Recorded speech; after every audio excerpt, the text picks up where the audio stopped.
Austin. Good evening, everybody. This is the work session for the Board of Mayor and Aldermen for September 28th, 2021. We're going to call the roll. Alderman Barnhill. Present. Alderman Martin. Present. Alderman Schroer. Present. Alderman Speedy. Present. Alderman McClendon. Present. Alderman Peterson. Present. And Vice Mayor Berger. Present. And I skipped over Alderman Blanton, and she is not here tonight. So, okay. Next item is an opportunity for citizens to make comments for items that are not on the agenda.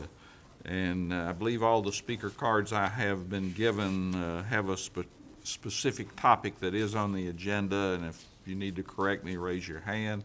Otherwise, we'll keep moving. We'll go on to item 1, which is the Turkey Trot, sponsored by Gracework Ministries. Is there any questions about that one? Item 2 then is a liquor license for Happy Hours Wine and Spirits. Any questions about that one? And next we'll go to item 3, which is Public Chapter 382, Transfer of Service to TCRS for service rendered to a city, metropolitan government, county, utility district, or other political subdivision by a TCRS member. This came from Pension on 8/24/21, and with a 6-0 vote not to recommend amendment to the plan. So, who's going to discuss that? Mr. Mayor, I'll lead it off and hand it off to Christine or Kevin if they'd like to address it. During the last legislative session, the General Assembly did pass legislation that provided for an opportunity for folks who have pension, tenure, and other systems to convert it in some form to TCRS credit.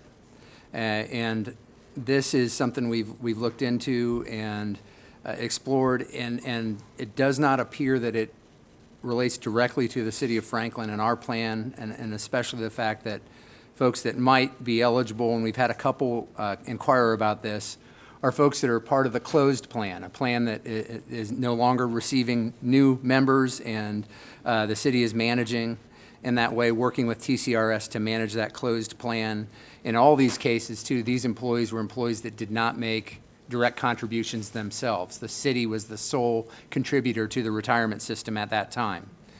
It is also clear that this is a calculation done entirely on TCRS terms. So if you work 10 years in another pension system, that 10 years doesn't year for year translate into TCRS. There's some sort of calculation of the value of that service transferred into TCRS, and then they would look at that and calculate that into some equivalent amount of service in TCRS. So likely, I would think in many cases would be significantly less because of the nature of those structured plans.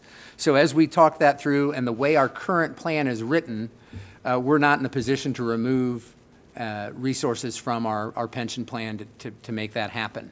And in fact, Christine can chime in on this. Some discussions with TCRS seem to indicate that that is not what they interpret as being the intent for plans like ours to make that exception or provide for that. So we wanted to run that by you because you may get questions and confirm our thinking on it at this point. And given the nature of a closed plan, it is fixed now. And if we start taking resources out of it, we may create some difficulty down the line in terms of the strength of that plan for the whole of that plan. So I'll stop there and hand it off to Christine, who's worked a little more in detail with some of the TCRS counterparts about what this means and what it might look like. And our purpose tonight is really facilitate understanding with you, share with you kind of where the pension committee ended up and where staff is at this point. And I'm not sure there's a whole lot need to do other actions unless you want to delve into it deeper following this conversation. So, Christine? Thank you, Eric. I wanted to just give you first I'll start with a scenario of who would be interested in this program that the state passed. And then the most likely scenario is an employee who perhaps worked here a number of years ago and then decided to resign his or her employment with the city back when we had the single employer plan that's now closed, and go to work for the state of Tennessee, for example, or for a county government or another city or a utility who is part of TCRS's plan. And so, our investigation of this legislation is not by any means a reflection on TCRS, because we currently, of course, have an open plan with TCRS. They help us administer our closed plan. They do a great job. However, this particular program or legislation called for the opportunity, should a former employer of one of these current employees of the state or a member of TCRS want to, if their plan allows for transfer of assets, that the state TCRS would receive those assets and then calculate a credit, a number of years of service for that employee. First of all, we checked with TCRS for guidance, as well as our own pension counsel. Our plan currently does not allow for transfer of assets outside of the plan. So that, and TCRS has confirmed that the state law does not override this plan, this single employer plan. So if there was any desire to allow for transfer of assets, that would have to be, our plan would have to be amended. So as our plan currently states, there is no transfer of assets outside of this closed plan. And we talked with our employee pension committee about this legislation. Certainly as staff and your staff, we guard the fiduciary responsibility for our closed pension. We take that responsibility very seriously. It is a closed plan. We actually, for the first time with our last valuation, we have more retirees and inactive employees than we do active employees in that plan. And that's the lifespan that we knew that one day we would reach that point. Also, most of the employees in this closed plan do not make contributions, as Eric mentioned. So there's really only a small group of them that even made employee contributions. The rest of the contributions into that closed plan were by appropriation of the city in annual budgets or budget amendments, and that was contributions into the plan for the assets to secure that plan. So there's not any contributions that were made by the city for individual employees. It was transferred into that plan as a whole. So the pension committee did unanimously recommend not to ask the board to amend the closed pension plan, but certainly we wanted to make you aware that conversation and that recommendation was made, and staff does agree with that. Alderman Barnhill is chair of the pension committee, and Mayor Moore was also as part of the pension committee, as a member of the pension committee as well. So that was something that they heard in great detail back at the end of August. But we do have a very solid, excellently managed closed pension plan, but we do not believe that transferring assets out of that plan would be in our best interest for all of the participants who are depending upon this closed plan, either today or somewhere down the road. Any questions or comments? Item 4, Resolution 2021-153, a resolution approving the reinstatement of COVID pay for city employees retroactive to August 1st, 2021 through December 31st, 2021. Mr. Mayor, I addressed this a little bit 2 weeks ago, and this is the formal piece of action for the board. This would put COVID pay back in place for the balance of this year, and would look back to August 1st when we first started to see cases reappear, not only in the community but among our city team. This does help us further encourage folks to be cautious and not risk it, and get the test and find out if they've got it, so that we can limit spread within our team and within the community.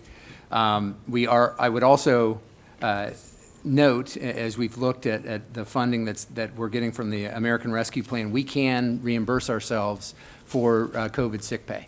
So this financially will become something we can draw on those dollars to offset any impact we might have.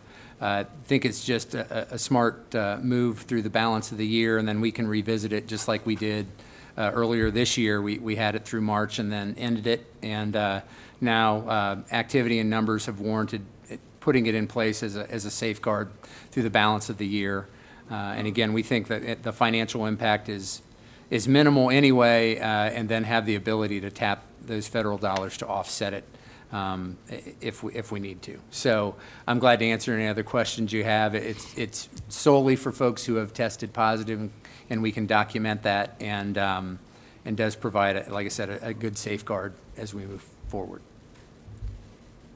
Go ahead, Vice Mayor. Eric, so if somebody is at home and they've just quarantined, or they're sick and not very sick, and they're still working from home, so how does that program, how, are we still paying them for sick leave? Are they still taking sick leave, or can they choose to take it or not take it? I just want to know how that worked. Well, if they've got a positive COVID test, Yeah. we'd put them in the COVID sick category. But of course, we've been able to, in many cases, not all positions, but in many cases, be able to accommodate remote work and alternatives. Those are always a potential. But folks who have a positive test, we would put them on that COVID sick leave and handle it that way, and, give them that time to get better and get back. But, we would work with each situation. But again, this is only for folks with a positive test, not exposure risk or isolation because you're not sure. This is for Just positive only, Okay, that got group. it. Yeah, I saw it said positive, so I wanted to know how that worked. Thanks. Okay, we'll move on to item 5, which is a presentation on the new City Hall preliminary master plan and round 1 public outreach results. Mr. Girth. Oh, thank you, Mayor, Alderman. Very exciting time for us, hitting a milestone in the process of redeveloping the City Hall site. And I thought I would take a moment just to take you back, actually 11 months ago yesterday, when you all approved the phase 1 of the project, which is preparing a preliminary master plan for the City Hall. And that's what we've done. We're on schedule. OHM Advisors and Studio 8 Design, represented tonight by Gary Vogren and Matt Taylor, are going to review this master plan with you, which is the culmination of community engagement over the past 11 months. Not only with citizens, representatives of various boards and commissions, yourself, Historic Zoning Commission, stakeholders, but also staff. And I'd be remiss if I didn't take a moment to thank Kelly Dannensfelser, Joe Marlowe, Brad Wilson, and David Diaz, who have worked closely with me, and more so the consultants, to move this project along and making sure that we were truly engaging everybody, but also the department directors, including Eric, Mark, and Christine, and representatives from each department who continue to participate in making sure that we were right-sizing this building. It was something we heard from you, that we wanted to make sure that this building met the needs of the employees that use it, not only in the near future, but in the long term as well. We have a very important site on Franklin's Historic Square. It's claimed, and we want to get it right. The next part of the process will be taking the next 3 months to re-engage the citizens, making sure that they are all aligned with this preliminary master plan, and then as promised, bring it back to you for endorsement of this master plan, and hopefully for funding to move into the next phase, which is the schematic design phase of the master plan. And that will hopefully occur again shortly after the first of the year. Along with that, there's also cost of building a new city hall and development of that. And I want to assure you that when we return to you, the board, shortly after the first of the year, we will have honed that down as best as we can, because in large part it's going to be based on the preliminary plan, but also we'll work it through the schematic design and architectural drawings. Our management fellow, a couple of our employees, Michael Walters Young, are beginning to work on evaluating the cost, and this last year, as many of you know, cost of development and construction, the supply chain have gotten out of control. So we want to take these next few months ourselves to look at the cost, look at a cost of development in and around Middle Tennessee, and then come back to you with which we expect to be a range of developing the site. Tonight, you're going to see no architectural drawings. The images you see are pictures. They're examples of space. The diagrams are supposed to be about space, mass, and form of how we'll take this plan and develop it further over the next year, should you approve us to proceed. With that, turn it over to Matt Taylor and Gary Vogren, and there'll be time for you to ask questions as well. Thank you. Good evening. Thank you all for having us here tonight. Gary and I are excited to present this to you. We're going to give you a pretty quick overview through the master plan. Pull that a little closer to you if you would. Is that better? Or I'll turn it on. Yeah, that might work. Sorry. Anyway, thank you all for having us. We're going to go through an overview of the preliminary master plan for you tonight. We'll talk about plans, examples of spaces, the features that will be included. All of this, as Vernon indicated, is the culmination of, here we go. Let's see, of the last several months, almost a year, of public input, interviews with staff, online surveys, community public meetings, which were an interesting challenge through COVID, lots of those on Zoom this past year, and then bringing all of that information together and into what we believe is a master plan that starts to encapsulate all of those things. We're going to talk about the inside of the building, the outside of the building, the massing, and how it might fit on this extremely prominent site. So in establishing the vision, we had more than 1,000 touch points of input from the public, local community and civic organizations, as well as staff through all of these different types of meetings and systems that we talked about. I want to just touch on a few of them. From the community features for the building, what we heard was we want a flexible design that has the ability to adapt to future growth. We're building a long-term building here. Needs to have the potential for additional square footage in the future, maximize open office design instead of private offices, and provide conference rooms of varying sizes and configurations to allow for flexibility for both staff in City Hall as well as work from home staff as that becomes more common. This building should be a place for governmental operations with integrated community spaces for amenities.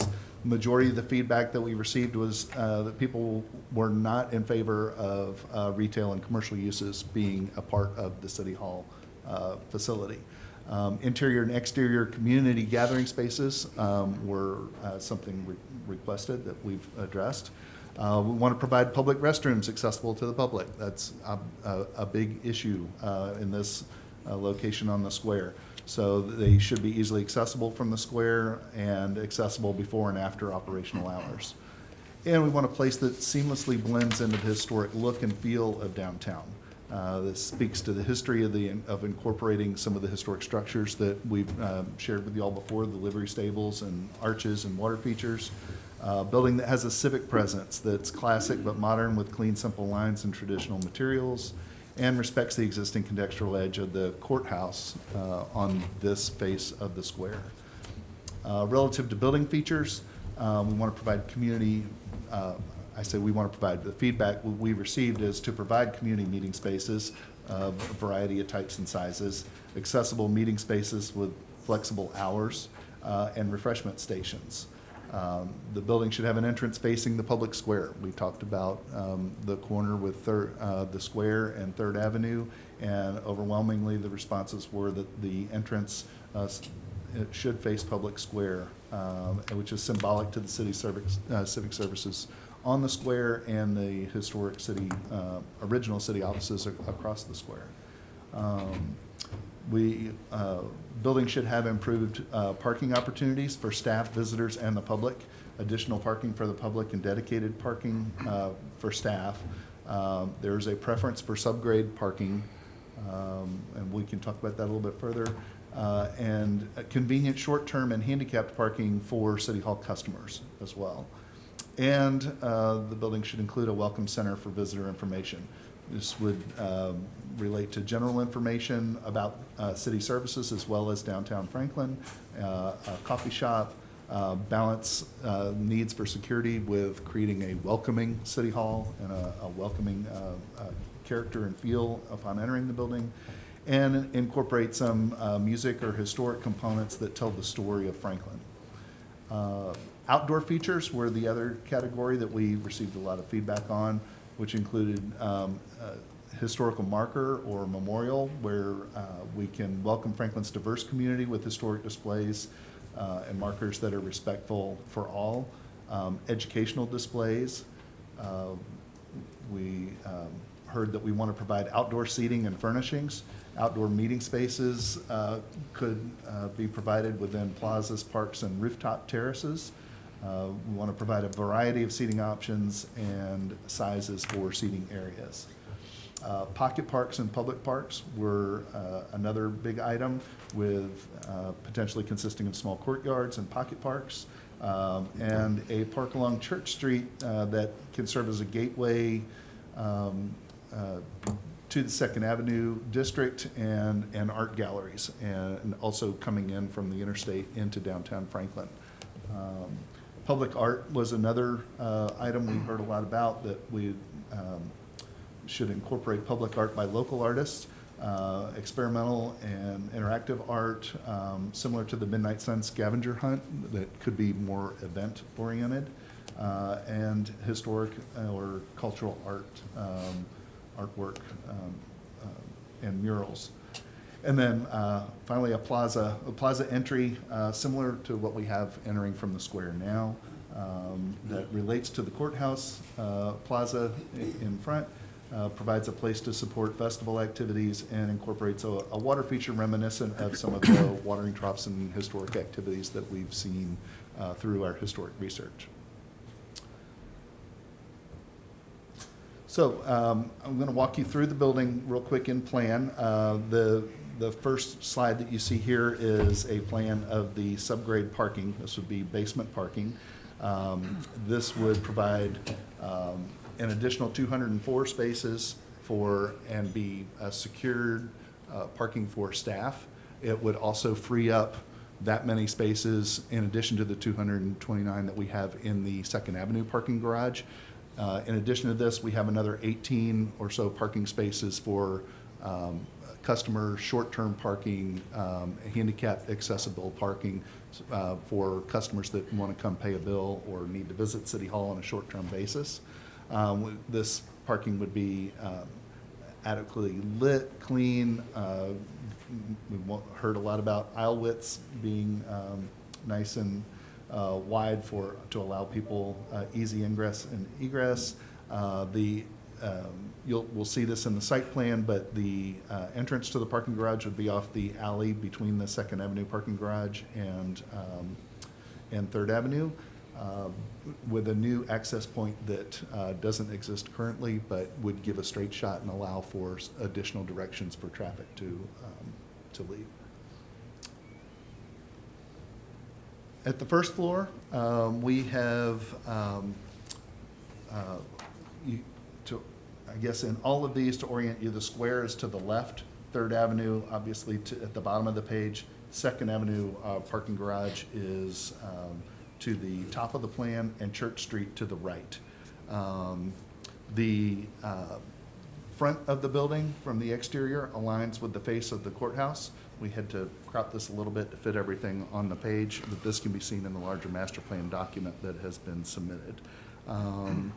There's a wider pedestrian promenade now from the Second Avenue parking garage when guests and visitors park and want to walk to the square from the parking garage.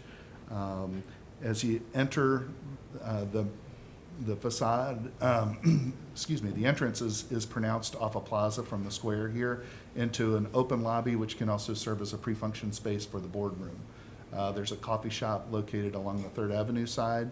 There's a greeter, which on the left-hand side that can provide visitor information, help anyone coming to City Hall, give them directions where they need to go, and then an open monumental stair that starts to connect the floors and the different activities of the City Hall function.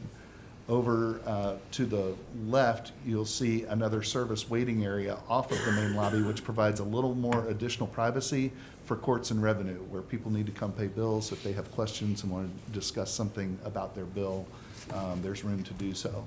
There's a public restroom that would be accessible off that visitor promenade from the front, and that could be open after hours and secured from the rest of City Hall, so that when City Hall is locked, they could not get into the rest of the building. Behind the boardroom, we have a variety of meeting spaces. The executive conference room and drop zone for aldermen would be immediately behind the boardroom and adjacent to it, so that allows you all to come in before meetings, and when you need to adjourn for executive session, it's immediately adjacent to the boardroom there. There's a training room and other meeting rooms that could be open to the public along the 3rd Avenue side of the building that you see in yellow. Yellow generally indicates public circulation and public spaces. Where you see the red, is limited to staff only in secure spaces. So we have separate staff circulation and entry points from the basement garage up into the building.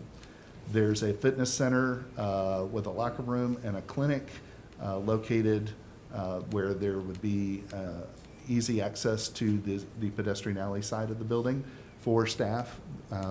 So if they wanted to exercise before or after work, they could come in and do so, shower. If they wanted to change clothes and go run or cycle, they've got easy access to the outdoors without having to go through workspaces or the public lobby.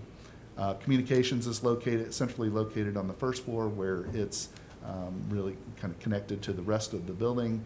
And then we have a staff and facilities access area, which is what we call our muddy boots entry for inspectors and other field personnel that might need to come in and either come from the basement up and clean and drop equipment, change shoes before going through the rest of City Hall, and kind of contain those spaces.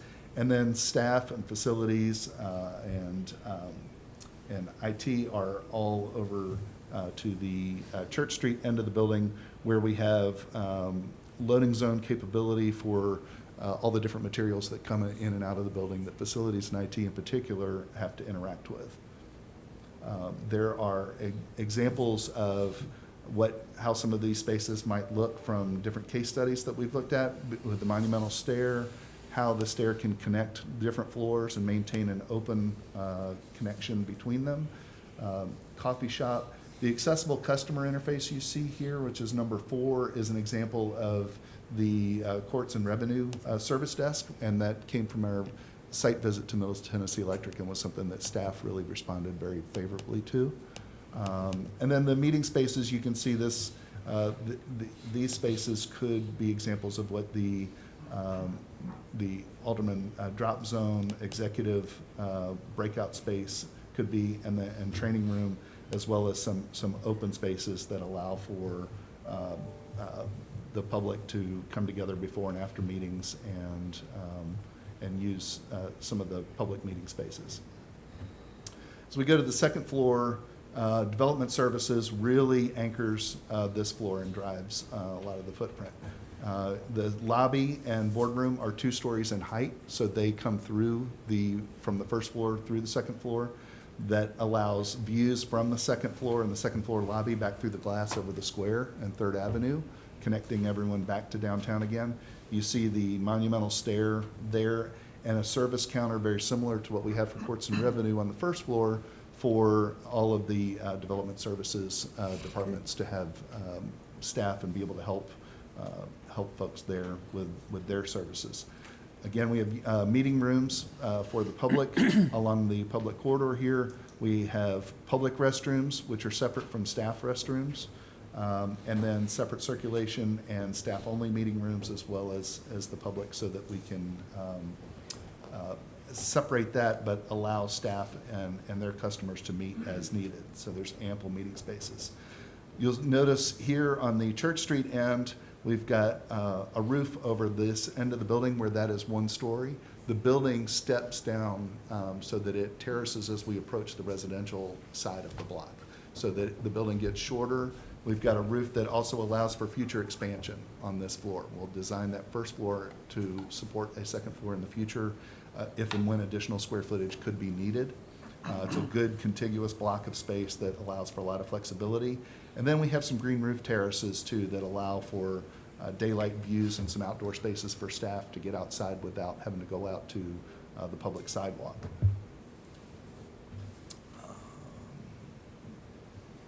And again, sorry, I'm walking through the plan. We do have the pictures giving case studies of different kinds of meeting spaces and how the stair, again, connects the floors.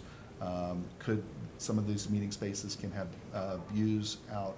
We've got different types of meeting spaces to support the new work environment that's open and collaborative, that can allow for different types of meetings and interactions to happen, as well as breakout spaces to stop and sit down and either take a break or have a side conversation along the way, and break spaces along with the rooftop terraces. We go up to the 3rd floor, you'll see the building steps back again. There are green roofs really around the majority of the perimeter here to help keep the massing down from the building, and again, focus the density and height of the building up towards the square for the civic presence and where the more commercial activity is, away from the residential neighborhood. The administrative zone for administration and legal is on the 3rd Avenue and Square quadrant. The communicating stair comes up and is very open and inviting, connecting this floor to the floors below. There are meeting rooms, and then the administrative zone for finance, purchasing, and HR are along this side. Again, we have public and private restrooms.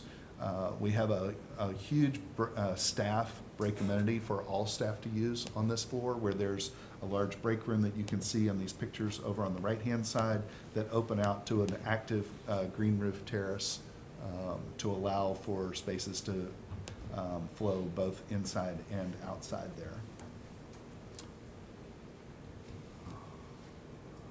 there. Also, by locating HR up on this floor near this break amenity, it gives the opportunity for when interviewing potential candidates for hire, that great staff amenity to show them up at this level, and for the work environment created.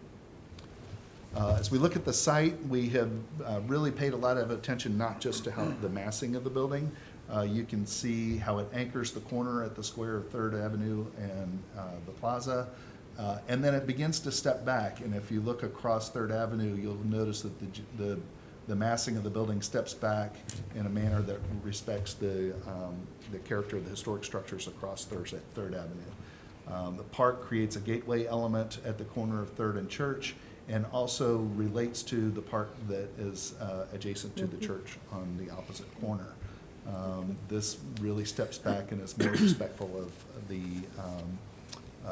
residential end.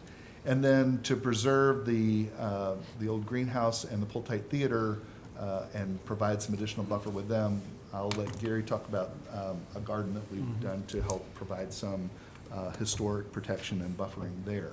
The pedestrian alley between 2nd Avenue parking structure and 231 Public Square would be I think we envision dressing that up a little bit so that as we do have visitors and pedestrians parking in the garage, it's a little bit more of a welcoming space, so that if they also park there temporarily to pay bills and come do their service, that it's a very inviting pedestrian gateway into the rest of downtown. I'm going to turn this over to Gary to talk about some of the site and landscape features that we have. And Thanks, Matt. Good evening, Mayor, Board of Aldermen. My name is Gary Vogan with Kaiser Vogan Design, Landscape Architect for the project. Thank you for your time this evening. As Matt had mentioned, just getting his circulation diagram, the pedestrian alley, very crucial in terms of making it pedestrian friendly. And the experience we want to do around the building is really just to make it more pedestrian friendly. We all know what it looks like now, the sterileness of it, the edges and how it looks. We really want to animate all these edges around the building. And the pedestrian alley in that tan zone and that image to the top left is really to emphasize is a pedestrian zone. Sure, it has vehicular traffic, but we want to make it animated with pavers, landscape, trees, just animate that back corridor and its access to the back of the building into the parking structure. Also within that tan zone between the 231 building and the City Hall is the pedestrian promenade, that tan zone with the building number 2 label. Just widen that corridor up, open the space up, make it more friendly, give it a space where you can have some seating there, make it more organic. Just open that space up as we're sliding the building back to align with the courthouse across the street. And then the plaza, I mean, what more can you say? It's just the prominence of this building on the square, how you animate it, make it transparent, create opportunities for stairs, steps, animated events, speaking engagements, but just opportunities for seating, things of that nature, and how it relates to the street. And maybe a potential water feature, a nod to the old watering hole back in the day at this corner location, a little blue dot there at the corner. And then working down 3rd Avenue, we've been trying to maintain a generous streetscape, a minimum of 25 feet where we can. Just for reference, Main Street is 12 feet. It's narrower, comfortable, yet a little tight.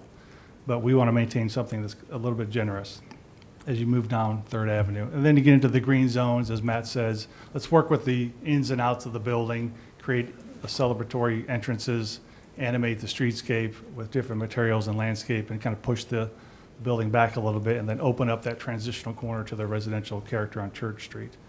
You can see some of the images on the upper right and middle right, that edge along Church Street and 3rd Avenue, open that up to a park setting, create an open lawn area, tree grove, things of that nature, some mix of different materials, and then transition down 3rd Avenue into the Poldyke Theater and 202 Church to create a little pocket park back there to kind of give another respite area for the city users and tenants as well as the community.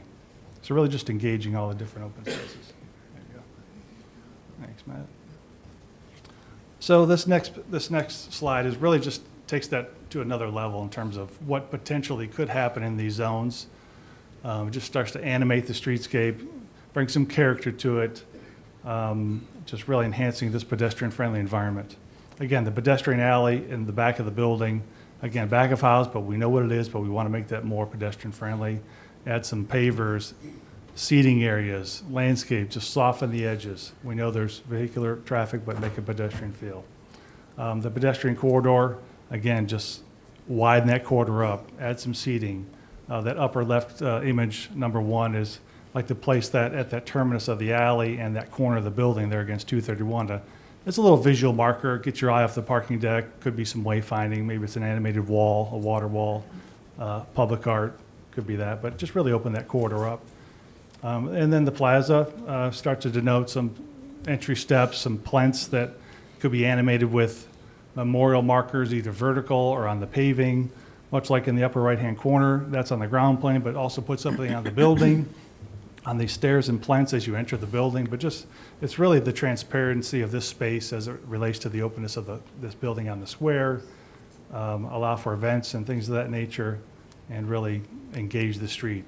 As you move down 3rd Avenue, as I mentioned, we want to kind of widen that corridor as you make the turn onto 3rd, bring a lot of the materials that are within the city of Franklin, the street trees, the pavers, generous walking areas, landscape, parallel parking, and then really start to erode the building back. We've got some green spaces in there with the flagpoles being relocated to this zone on 3rd Avenue against the boardroom.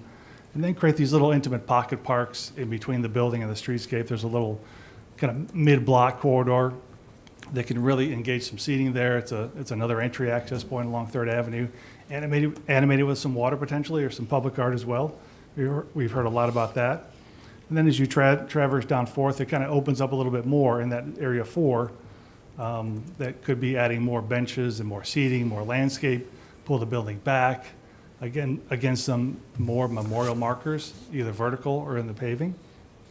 And then as Matt had talked about, really pull the building back along the edge along Church. And this is just one idea to open up a little park. You know, this is a 60 by 80, 80 by 80 size park, so very, very sizable, but it could be a combination of soft and hard surfaces, some tree growth, some animated artwork as well to kind of really engage the residential, the church across the street, the residential character in this area. And then as you go down Church, you can see that kind of open lawn area. We had an image of that on the previous slide, but just to really soften that edge up, relate to the architectural character across the street. Again, street trees and all the animated elements in terms of the streetscape, hardscape, landscape. And then as you kind of work around the building towards the Pull-Tight Theater and the 202 Church is this little secret garden, the nod to the D.B. Cliff Garden back on 2nd Avenue. A little pocket park next to the building, next to Pull-Tight Theater, displace the parking there, create a little pocket park. Could be a formal, traditional layout with seating for the city employees as well as the public, but really just enforcing all the edges around the property and what you see coming into the site, the gateway, the walkability. Then that last image is kind of just one way that's entering into the bottom right image on the right is one way to animate the garage entry. Get some greenery as you're coming in there, so something different, playful as you're coming into the site. But it's really just engaging all the edges, creating greater pedestrian access and movement, and opening up the spaces for different activities. So thank you for your time. Great. Thanks, Gary. Then finally, we have a few massing diagrams to give you an idea of what this height and massing and scale, how the building steps back, how it relates to 231 Public Square and the courthouse. You can see the top left view is really along that east side of the square, looking along the facade of 231, and you see the entrance of City Hall in the distance facing the square there. The top right view is standing really at the center of the roundabout, looking down 3rd Avenue with the courthouse to the right, City Hall to the left, where we've broken the massing up to help call attention to the entrance and give it a civic presence, that this is not just another commercial building along Main Street, but it is a true civic structure. On the bottom left, you see a little bit of the courthouse on the front right and 231 Public Square on the left, and how the massing transitions and ties that part of the square together to complete the square visually, with the entry and then the 3rd floor stepping back a little bit to the green roofs that would overlook the square. And then finally, at the bottom right is an aerial bringing all of that together a little bit more, really showing all 4 sides of the square and how City Hall, you can see how that each of the floors steps back in massing and height to transition from the urban scale of the square back into the residential neighborhood again. And finally, this is just one more slide of things that you've seen, but this slide really shows the first floor along with the landscape plan and how we've really, through this master plan and all of the features that we've heard from staff and the community, want to look at how this building works from the inside out. It's not just one thing inside the walls and something else on the outside. The windows and transparency, the activity, the streetscape, the community spaces, both inside the building and outside the building, should work together and relate to each other. And so it's been really important in where we hide services that aren't necessarily attractive, but activate these public spaces inside and out and allow them to work together as this new building embraces the community for the next 100 years. And then finally, as you all may already know, the project City Hall website has been updated to include the full preliminary master plan document, which is a much thicker book than what we've gone through tonight to document the process, the timing, the adjacencies and needs of staff, as well as the history of the area and all of the things that influenced and led us to this preliminary master plan. We have just begun the 2nd round of public engagement, where we get to share these ideas and how this has come together back with the public, back with you all, and solicit that feedback. And we will continue to listen, take notes, and incorporate that feedback into the master plan for what you see in February. So want to thank you all for your time, and if you have any questions or comments that we can go ahead and jot down, we welcome your feedback. Alderman Martin? I just want to say one thing that a lot of our newcomers don't realize we've never built a city hall before. True. This is our Very very true. first. That's very, yep, And we've just made do with what we have around town. that's right. So this is really great. It'll be exciting what you come up with for the outside.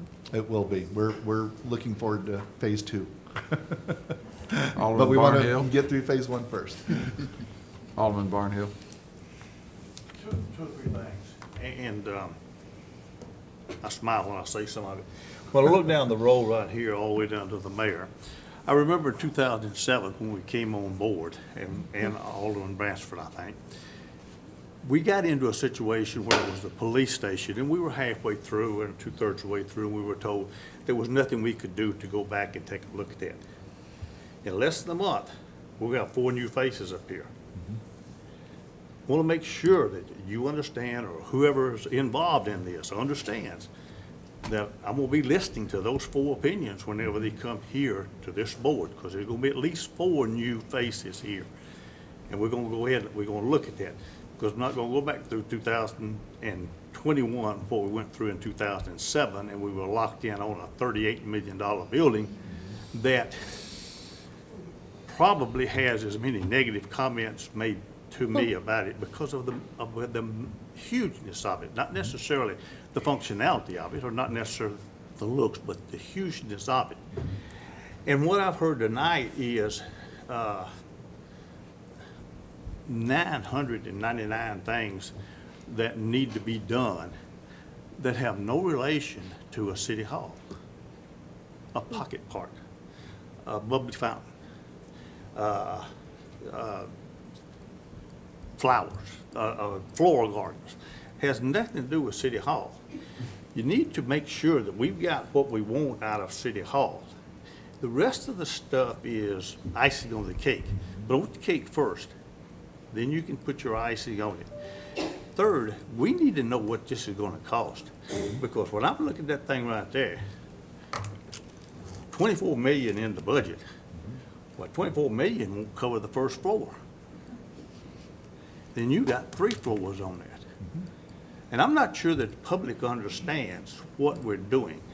I mean, I understand somebody that has a self-serving purpose that puts an interest into this right here and has an opinion. I understand that. But I think we need to know somewhere along the way, some guess, even if you're off 10 million, I mean, that's just pocket change for the city of Franklin. You know, that's just 2 months of sales tax. That's all that is. So be off, but give us a number on that. Third thing, I think when you engage the public, I think there needs to be a question asked, or an opportunity for a person to answer a question, whether or not this is the right location for City Hall. Nothing has been addressed about traffic. We're going to be covered up in yesterday. How about that? Tomorrow, a year from now, 10 years from now. We're expecting to grow and have traffic coming out of our ears, and we are doing basically nothing. There's been 2 comments made that I appreciate. One was made by Eric about our policy of not having any 5-lane roads coming into town. And another one made about the Hillsborough Road project and whether the state should have done that. So I don't think we're addressing those things.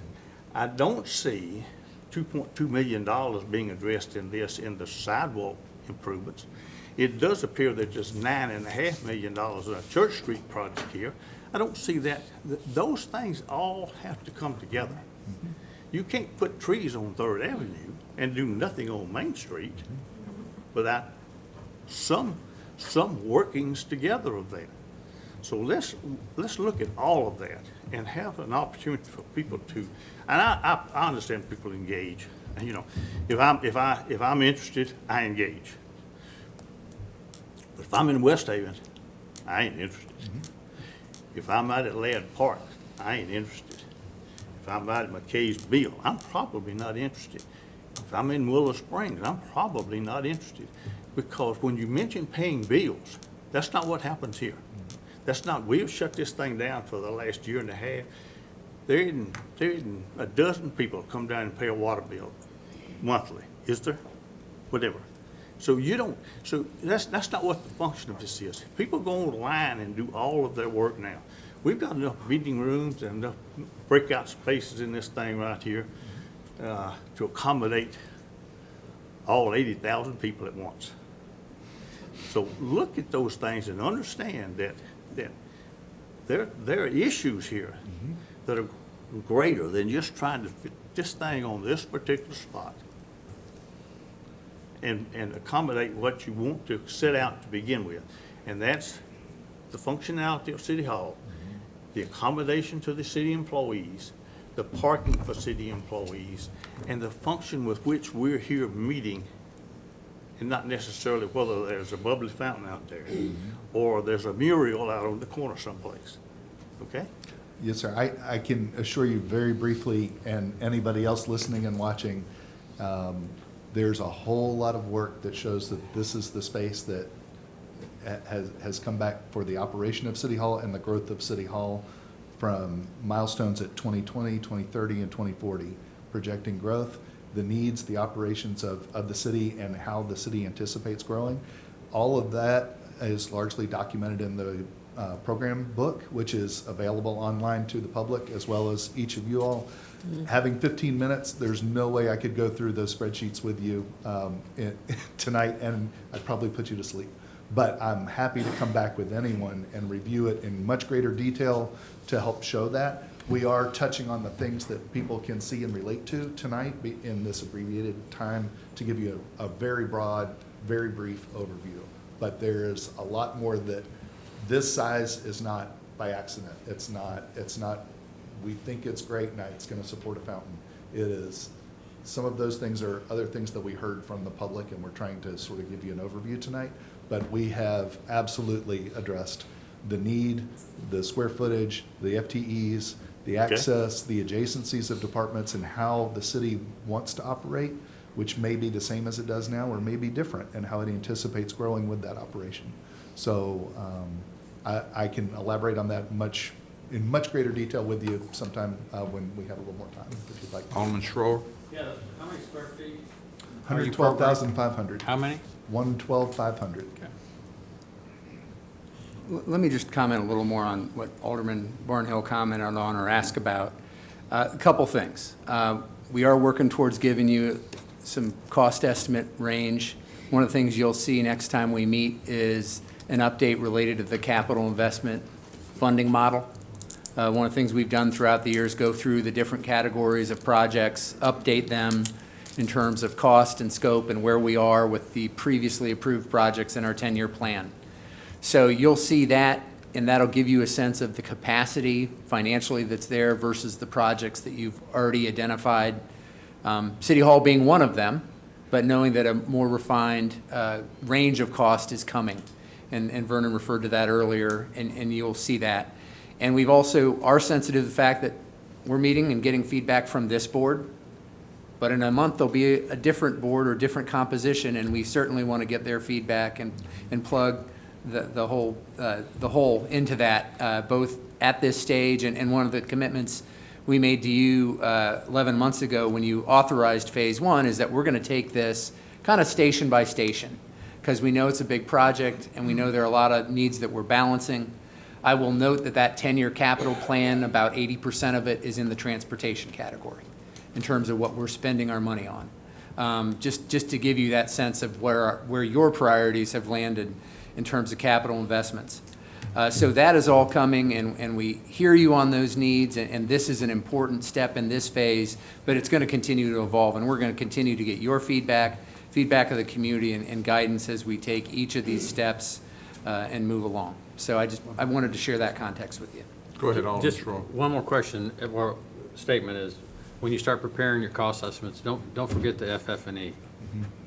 Because a lot of people build buildings and put costs in it, and they forget to put furniture and Right. stuff in it. So it's a big number, It is. a mighty big number, especially in something like this, and don't underestimate that. Not at all. So, So what is the square footage of this property if it's 112,000 square feet? Of the The site ground. itself, Yeah. I'll be honest with you, I should probably know that off the It's top of my head. 4.2 acres, I think. Yeah. 4.2 acres overall. You so. okay? You look I'd have to good. do the conversion for square Well, footage. it's 44. Okay, then it's 4.2. it's I 40 mean, you something can see thousand. we It's pulled the building back. 175,000 square feet, Yeah. something like that. 208 feet square is an acre, so Yeah. 40 something thousand square feet. 43,560 square feet an acre. I think that includes the existing parking garage when I give you that number, because that's our site. Does include that, I believe. All right, I've got the vice mayor, and we've got a lot of things still on the agenda, and there are going to be more opportunities for us. I'm sorry, Alderman Peters? certainly want to speak on this. Oh, absolutely. I'm recognizing vice mayor, and then I'm glad to recognize you, Alderman It's all right. Peterson. It was, These petitions don't let us hear you. did you have your hand up first, Margaret, or Ann? I recognize Oh, you. okay. Go All ahead, right. Vice Mayor. Thank you, If I have my vaccine card, can I take these things down? Yes, please. Go ahead, Vice Mayor. All right, real quick. Matt, Gary, you've done an excellent job. This is exciting. It's really terrific. One of the things, and I was trying desperately to find it, and I think I found it, there's things that we mentioned about staying on the square. There are many articles and much research in marketing about squares, about city halls, about closing off main streets, all that stuff that doesn't work, and what does work. There was a specific article, and I was trying to find it, and I did. PPS.org. 10 principles for successful squares. Image and identity. Attraction and destinations. Amenities. Flexible design. And it goes on. Seasonal strategy. We have a lot of activities down here where we shut Main Street down. City halls. One of the things about city halls is the principle for success on a town square is a city hall. Over and over and over, you'll find the research on that. It brings vibrancy to your downtown and to your square. It brings financial stability. It adds to it. It also is sustainable long-term. And these things we ought to be talking about. We need to know about those, and I think we need to discuss that. So principles for success, I think that's really important. This is a life investment here. A life. See how many times we go downtown and we see how long has that building been there? 200 years, whatever. You know. So this is a life investment. It's going to cost a boatload of money. It's going to cost a boatload of money because when we talked about this last time, and Clyde brought up some great points, 2007, I mean, what is it now? 2021, and take the cost. Increase, yeah. It's unbelievable. So it's going to cost. But we need communal spaces. But you mentioned the coffee shop, and I'm just going to mention three or four things real quick. Sure. I think we ought to have something out there, and we need something done by the private sector, that they have a space there, and it serves the public, and it brings people to our square, it brings people into, and then it also has room for our employees to utilize. The mass and scale is very important. I think you've done a good job with that. The recessed areas are extremely well done because it gives that relaxed feel when you get towards the residential, I think is really important. And then the last thing, two things I'll say is the public park area, environment, the gardens areas, things. We have to have a pleasant workspace for, just because the people work for the government doesn't mean they have to work in a cubicle and have no windows and whatever. So I think it's really important that we have a pleasant space for them, but we are located on the square and we are attracting people to our city all the time. And we have a ton of residents that live here that need to enjoy our spaces. And so we do need to bring park-like atmospheres because you see people sitting out here on our benches all the time. And what more enjoyable is to enjoy an outdoor space around your city hall. And we have a lot of people coming, look for meetings. And people can go outside and they can meet and they have spaces. We need to make sure we have good spaces for them. And then the parking, wow. If we are located on City Hall, if City Hall is located in the square, guess what? All that parking gets utilized when we're not here. We have nighttime, we have lots of restaurants, we have people coming and going all the time looking for parking. We have great parking space for them. We have parking space for them on the weekends. We have festivals, we have activities downtown. We have all sorts of things going on, just like the Pilgrimage Festival. So I think our parking will be well utilized. And I think that still staying on City Hall, City Hall still staying on the square allows us also to utilize that parking as well. I have a ton of other things to say, but I'll stop there because I know the mayor wants us to get going. Thank you. Thank you. Great Thanks for that feedback. feedback. Alderman Sure. Peterson? Well, first of all, I liked a lot of the things that Clyde said, and one of them was on my list, that putting the trees out there on Third Avenue, how are you going to put the trees over on the, it shows on their pictures, trees over on the side next to the old courthouse? There's not any way we're going to be able to do that, I don't think. So please think about things, it's not just, reality needs to come in. Another question that I had was about the stairs inside, and it's going to cover, I know, more than one floor, but does that mean then that you're losing that space upstairs, And so I'm wondering about that. And also, there are going to be a lot of people who are not going to want to go up the 2 sets of stairs. Oh, no, they're elevators. They're for elevators, right. accessibility and for choice. Right. But I'm just saying the look of it may take away from something that we would eventually need to, have office space up there or something like that. So think about that aspect of it. And the other thing that I will say is, and I mentioned this whenever this was talked about before, but I have never heard a response about whenever we were talking about subgrade parking, I have talked about the First Tennessee Bank, whenever it was built in the 70s, it had a basement, it had a very large meeting room, it had some little offices around the thing over there.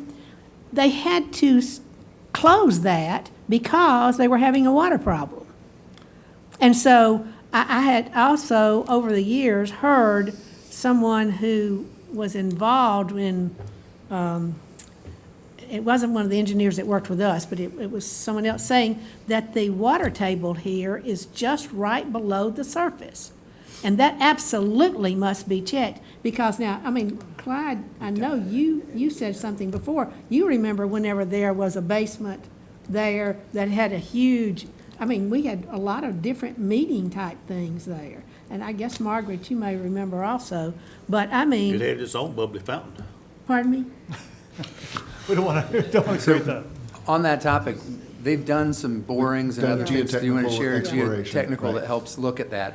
Well, I want to hear, I want to see Yeah. a report on that, because as I say, that's just right next door to us. Absolutely. And there wasn't, it wasn't just a possible problem, there was a problem there. I would love to hear from somebody that would know more about that. But now, as far as I can tell, you used to be able to walk down the sidewalk there and then go down in the basement. Apparently, everything is totally cut No, off. the basement Alderman of Peterson, 231 if I is might go ahead and interrupt you just Sure. a minute. I'm I finished. think talking about the water in the basement and a parking structure is an appropriate comment. Absolutely. But I think we're at a much higher Absolutely. level looking at City Hall right now, and I'd like us to get those high elevation views and comments right now, and I think we've had a lot of good ones. So Let me I'm say, ready to move on. but you- let me say though, if there is not that parking, then that makes a huge difference. So you're right, and we do respect the concerns about underground and have done geotechnical borings We're very familiar with the 231 building, and we can share that report with you and some of Thank the you. other experiences there. But you're right that that needs to be considered now if we're planning for parking now, and we believe it's a solvable issue. Okay, if you'll mute your microphone now, we're going to move on to item 6. May I ask, can you, two things. The amount of time that the employee is inconvenienced during this construction, and can you find a city in the United States that's compatible to Franklin that's built a city hall within the last 10 years on its square? Yes, we'll get that to you. Okay? Okay.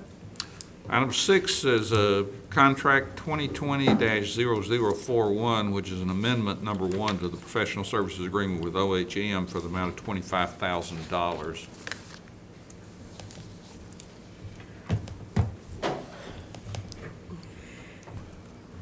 Want to give us a quick overview of that, Mr. Girth? Well, actually, it's the unknown we had 11 months ago that 4 of you would no longer be with us as we move into this next phase. So we've, besides asking for the consultant to do a few more iterations of the feedback and plans we have, we also have added some time to engage the newly elected officials. And this will be the only change order for phase 1. Thank you. Item 7 is Church Street Improvements Project.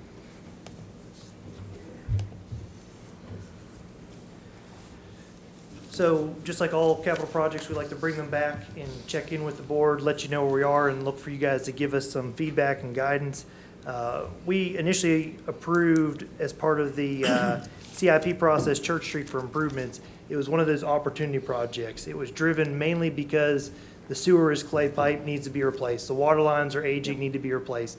The gas line, Atmos Gas is coming to us saying they need to upgrade their facilities.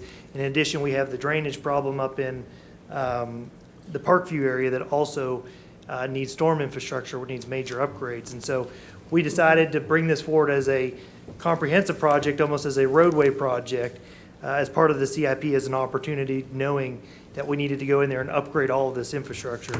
So we've worked with our consultant, we've completed the survey. We're right now at a point where we're looking for feedback from the board as to whether we want to move forward with undergrounding the overhead utilities or keeping them overhead as they stand today. And so William Banks, our project manager, has presented 3 options here. A, basically keeping the overhead utilities with no decorative street lighting, meaning we just put the street lights on the poles. Option B is to essentially keep the overhead utilities, but also add decorative street lights. I'll tell you, I don't recommend that personally. I feel like if we're gonna keep the overhead utilities, we might as well just put the street lights on it. And then option C is essentially to underground the overhead utilities. The difference in cost between A and C is just over $1 million. Option A, keeping the overhead utilities, we're estimating construction at $9.3 million. Undergrounding the overhead utilities, putting the decorative street lights, we're estimating at about $10.8 million. We did spend a significant amount of time looking at how, if we could, number one, underground the overhead electric and developing functional utility plans, functional roadway plans. We've not necessarily gone out to the public. That would come in the next phase of design development. But we're really looking for your feedback on whether it's worth that extra $1.5 million to underground the overhead electric. Get that decision made before we move into more of a preliminary design. And happy to answer any questions that you may have. And Let's again, just go down. the overall project was originally estimated at about $11.23 million. Let's just go down the line, and if you don't mind, start with Alderman Speedy. Do you have a preference or leaning? Normally, it'd be a whole lot more to put them underground. This is a relatively cheap opportunity to do this. Very cheap. There's not a significant amount of power that would need to be underground here as opposed to like Hillsborough Road corridor was extremely expensive or Columbia I Avenue. know was Columbia Avenue is going to be 10, 15 million, yeah. Yes. Alderman McClendon? Sure, why not? Your enthusiasm's overwhelming. Alderman Martin? I'm giving you what I got. Okay, are you gonna say anything? Nope. I have a question first. The decorative street lights, don't seem to put out as much light as overhead lighting. Is there some reason for that? The Acorn style does project it more up into the air where the overhead lights can direct it down. Ultimately, we have a standard in which the roadway has to be lit to, and we generally will follow that standard no matter which lighting style we pick. Are you going to dig up the streets anyway? We're digging the streets up anyways, yes, Well, ma'am. if you're going to dig up the streets anyway, I say put the stuff underground. Yes, ma'am. Vice Mayor? Never gonna get it cheaper than that, and it's not that much of a difference. See, Alderman Barnhill? We'll just add that on to the pocket change that I mentioned a while ago. we're gonna drill for oil. What? Do you hate bubbly fountains or not? What? Just add We'll name it on. after you. I'm interested, because I thought this project, I was looking at my capital improvements projects list, and I can't find it on there. Yeah. But I thought that we looked at this from a drainage issue for Yes. Parkview, and I thought that when we were looking at it, we had to start at the Harpeth River and come the other direction. We are. This Well, does. that's not, you're gonna go out and get into this right here before you address the other issues? This project would actually, the storm drainage for this would start at the Harpeth River. It's not what I saw on the drawing here.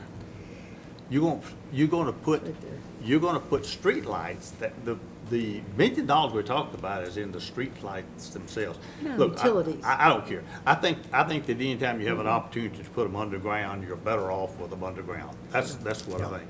But I also think, I'm looking at this and I can't see where that project is in the capital improvements projects list.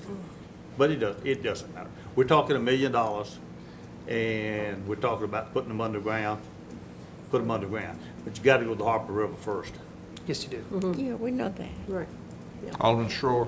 Well, my only comment is that you make every single developer in the city put electricity underground. Yes. So you have to make the city do it as well. Period. That's right. Alderman Peterson, you get the last word. Okay. Are there brick sidewalks all planned all along here? What is that? So we still haven't gone through the public engagement portion of it, and once we kind of get this decision made, what we would do is probably move into a preliminary design phase to really look at impacts and really hone in the utilities. We have conceptual utilities identified. Right now, what the streetscape consultant is proposing is brick sidewalks that vary in width. Obviously, we can consider to look at alternative options if that's what the board would like to do. We can certainly look at that as well as we proceed forward. But right now, as it relates to the streetscapes, they are proposing brick sidewalks. That just seems like not necessary at all to me. And I know that the brick sidewalks will still be as safe as the other kind, but still, I'm thinking about if people are walking on them, what's the point? As I say, I don't see any reason for doing that. I have no idea what the difference in price is, but I'm thinking about the upkeep, too. Yep. Thank you. You got your answer? Yes, sir.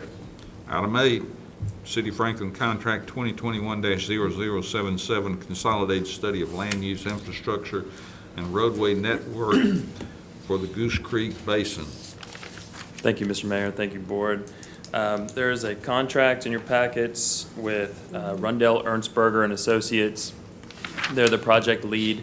They've teamed up with Tischler Bice and CDM Smith to organize and coordinate the study of the Goose Creek area. We have familiarity with, we call them REA. They worked on our Envision Franklin plan as well as Connect Franklin, so they know us fairly well. Tischler Bice worked on the Williamson County 2040 plan, and they would provide expertise in terms of a market analysis of the area, as well as looking at the fiscal impacts and how to get some of this infrastructure financed over time. And then CDM Smith would look at the transportation and waste components. We anticipate this to take roughly 9 months, so hopefully have everything wrapped up by the end of the fiscal year. And the budget is $214,000 or $214,500. Thank you, Mr. Mayor. Item number 9, procurement award to Grounds Care Unlimited for the total amount of $36,680 for a tractor-mounted phrase mower. I don't know that term, mower for the Parks Department. Any question about that? 38 grand. Item 10 is discussion concerning Fieldstone Parkway and the Comprehensive Transportation Network Plan. We had deferred this particular item for when we approved the major thoroughfare plan, or the Comprehensive Transportation Network Plan, because Alderman McClendon was not here and would entertain some comments. Thank you, Mayor, and thank you to my fellow board members for understanding the situation I was in. I think that this segment was put on the major thoroughfare plan either when Fieldstone was proposed to be developed or in an early major thoroughfare plan. Not sure which happened first.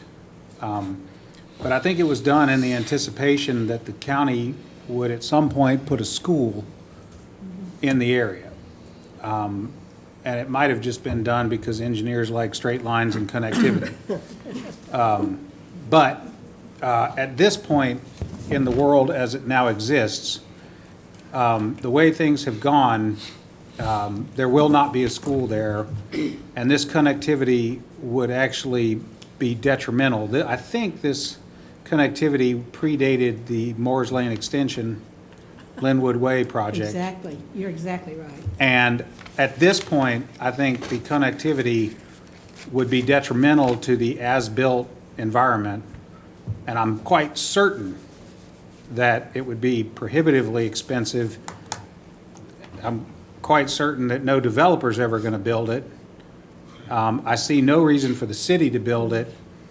And you would have pitchforks and torches down here from the friendly neighborhood if you ever took it further than it sits now. The reason that this came up at all was because of recent conversations and plans that were surfaced for some property that's, well, part of it's in the city and a lot of it's not, but a recent proposal to subdivide and annex and develop some property just outside the city triggered the staff's appropriate acknowledgement that the extension would be part of the conversation. The proposed project developer withdrew their proposed project, but that brought to light this lingering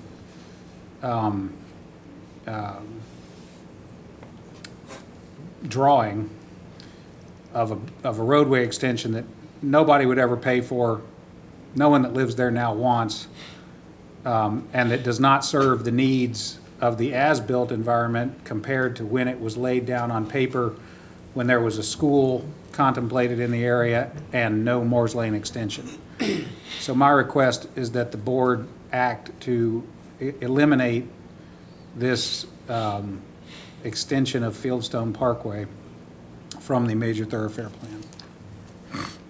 I have one public speaker, unless the rest of the board wants to weigh in, and that's Mark. And Mark, your writing is not very good. I'm sorry to Said tell the you doctor. that, but I apologize. so you can tell us who you are so I can Sure. write it down so that it'll be legible. Yep. Thank you, Mayor and Alderman. My name is Mark Plotkin, Plotkin, and I live at 158 Carfilly Circle, which directly backs up where the proposed road would be. And we've been there since 2003. I can confirm what Councilman Clendon was saying, that shortly after we moved in, it was removed from the thoroughfare plan because there was no school to be built. And essentially, it was something that was on the plans as a road to nowhere. And over the years, I guess in 2016, it got reinserted into the plan because it was still there.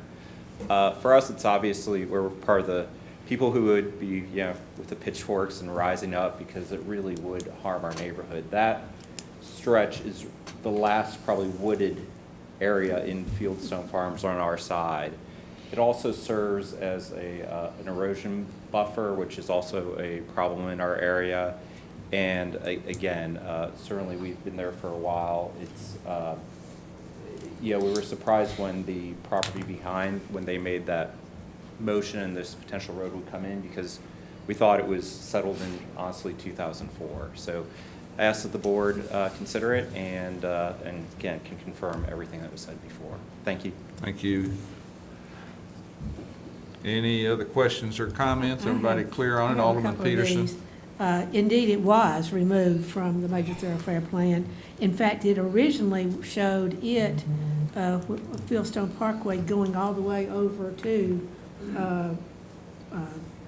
Franklin Road there. Before Linwood Way was ever thought about for the county. And the other thing is, if you go up there and look, that would have to go up and hit that place where there's like South Berry's Chapel Court or something like that. And also the street that's coming down from Brookside, which is in the county.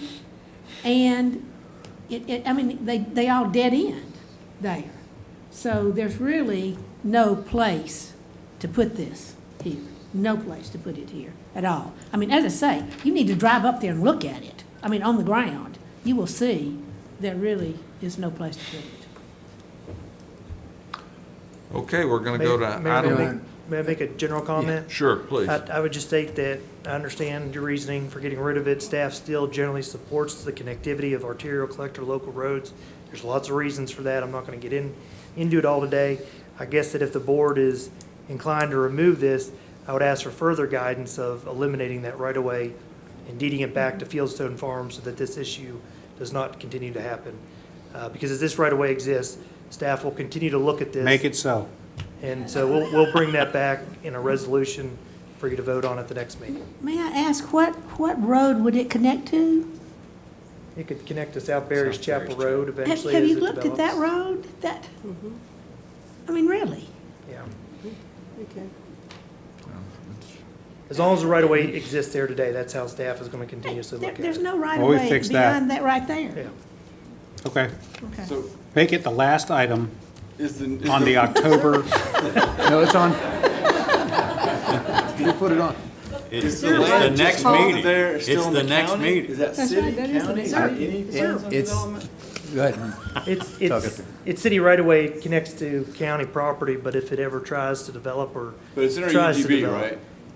I can't. No. No, I don't it's think it not. is. It's not. I think it is. Okay, so The it's northern not in our portion UGB. is not. But it's very similar to a county road stubbing out to a city developing project. We're going to require the connectivity. That's common practice. So if we want to Unless, end of course, the this, county puts up a, it needs to be declared surplus and deeded over to the HOA to put an end to this. yeah. Mayor, So if the county Alderman development, Martin. they'd probably say emergency access only gate, like they've done. Yep. sometimes connectivity is not the best thing. Now, I know I'm the only person in this room that thinks that, but I will stick to that. This is proof. Okay. At least for a couple more weeks, right? Okay. Item 11 is continued discussion about the future use and status of a ground lease between the Water Management Department of the City of Franklin and Cheekwood Golf Club for 54.12 acres of city property located along the southern right-of-way of Machatcher Parkway and its intersection with Spencer Creek Drive. Mr. Stuckey, I'm going to have you make some comments, and here's my plan, if I could outline it very quickly. I know we have Attorney Hale here, and I'll give him a few extra minutes. That doesn't mean like, a long dissertation maybe. And then Matt, you represent the applicant also, and then I have a lot of people that won't make public comments. So I will give a little leeway to the applicant as far as a little more time, and then everybody else I'm going to hold to probably 2 minutes. Go ahead, Mr. Stuckey. Thank you, Mr. Mayor. My comments are primarily focused on the lease itself, because that's what this item is about.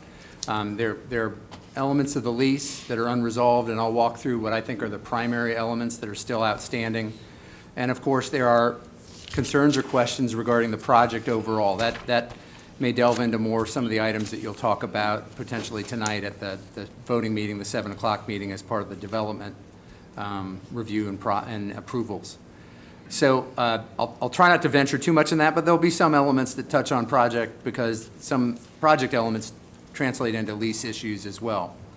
So I'm going to walk through probably about 5 or 6 primary unresolved issues. You don't have a lease that can be voted on tonight or be approved because it's not complete. It's not got agreement or even items that we need you to weigh in on because we're still working through it. I would tell you progress has been made in a number of areas in the last couple weeks, but there's still some things outstanding, and I'll walk through what those are and what those unresolved issues are right now. Section 2 deals with the rent payments to the city. That's one of the questions the board asked about and weighed in on somewhat 2 weeks ago. The city has put forth a proposal in addition to the $70,000 base rent that had been talked about in this proposal over 4 years ago to add a percentage of gross revenue to get at truly the value being generated by the operation. And so the city proposed a 5% of the gross revenue as a starting point for that negotiation and has offered that. Cheekwood team responded with a willingness to look at that, did not specify a percentage, and did sort of narrow that definition of what revenue would be, that percentage would be applied to. But again, we have not heard back a specific proposal. We did note that the definition of those revenue categories was a little more narrow. Ours was the gross is the gross, and a 5% level was what we put on the table to be considered, given the magnitude of the change of the scope of the project. One of the elements that this does delve a little bit into project considerations that the city has recommended be included is the netting and ball containment systems. You may recall both the Cheekwood team and the city team independently identified the same expert to look at ball trajectory and what you might need to keep the balls on the property and not in the church property, not into environmentally sensitive areas, into other property that is not subject to this lease. We got that report back. We shared that with you. That's in the meeting materials today. I understand there are some questions, concerns back from the Cheekwood team about this. We're glad to have that discussion with the consultant together and see if that changes any of that, but that still seems to be an important consideration. And again, this is an expert that we both independently identified. The data about the project was provided by the Cheekwood team to the consultant, and they weighed in with the report that we've shared with you. So that needs to be resolved and some element brought to that. When that was brought forward through the planning process, there was nothing specific about the need for that or what that would look like, and in fact represented at times that there would be little or no netting required. The other element relates somewhat to the operational needs is what exterior lighting is required and the hours of operation proposed under the current project would be Friday and Saturday evenings going till 11 p.m. in terms of operations, and on Sunday through Thursday to 10 p.m. and with lighting needed for the exterior driving range component, not the golf course component, but the driving range component. There was some language that was taken out, I don't know if it was inadvertently, about some of the lighting standards that had previously been proposed by Cheekwood. I don't know if that's intentional. We need to clarify that because that was not in the most recent version we saw back from that team. Utility easements remains an issue. The city has maintained that we should be able to maintain existing or establish new utility easements across the city property as needed, and the Cheekwood team has eliminated that language. So we need to figure out how current and future easements will be dealt with. Environmental matters, there was an item added to Section 21 just recently that talks about the city making certain representations about environmental conditions on the site. We've not made that before. We've always talked about it as an as-is condition, and it is my understanding Cheekwood is engaged in a phase 1 related to that. So maybe that clears up that issue, but that is new language, and that does need to be resolved. One of the larger issues that still stands out is the termination rights for the city. You may remember we had a shorter duration. We modified that from the city perspective to a 24-month termination notice. Cheekwood is held at a 25-year, essentially. It's a 20-year initial term with a 5-year notice provision. So that really gives you no out at the landowner, at the city's prerogative for 25 years at a minimum. So we modified ours for a longer term, but have not heard back. I did ask for Cheekwood to kind of give us about a week ago kind of their best offer on all these, and they still stayed at the 25 years. So we need to clarify if that's what it's got to be. From their perspective, you need to know that's what has been offered. And then finally, we need to clarify exactly who the lease is with. As it's written today, it references a limited partnership with Mr. Todd Jester as the signator. In talking through some of the financing and the other elements, an LLC has been referenced, either the existing LLC at Cheekwood modified or a new LLC. I'm not entirely clear, but it would seem that might be the appropriate entity to do this agreement with. So we just need to figure out who it's with and who's actually going to be operating a facility as proposed here. So those are all elements that are, to me, critical. There are some pieces of information, and we asked for financial information. We were provided some additional, and really said, give us everything you can to understand the capacity and capability to deliver a project of this nature. We've been given some of that, not all of that. Some of the elements that we don't have is we asked for financials for the Cheekwood LLC. We don't have that. We asked for a commitment from the Tennessee Gulf Foundation. We have communications saying they've been involved in the project, they've had discussions about the project, but that there is no specific commitment at this time.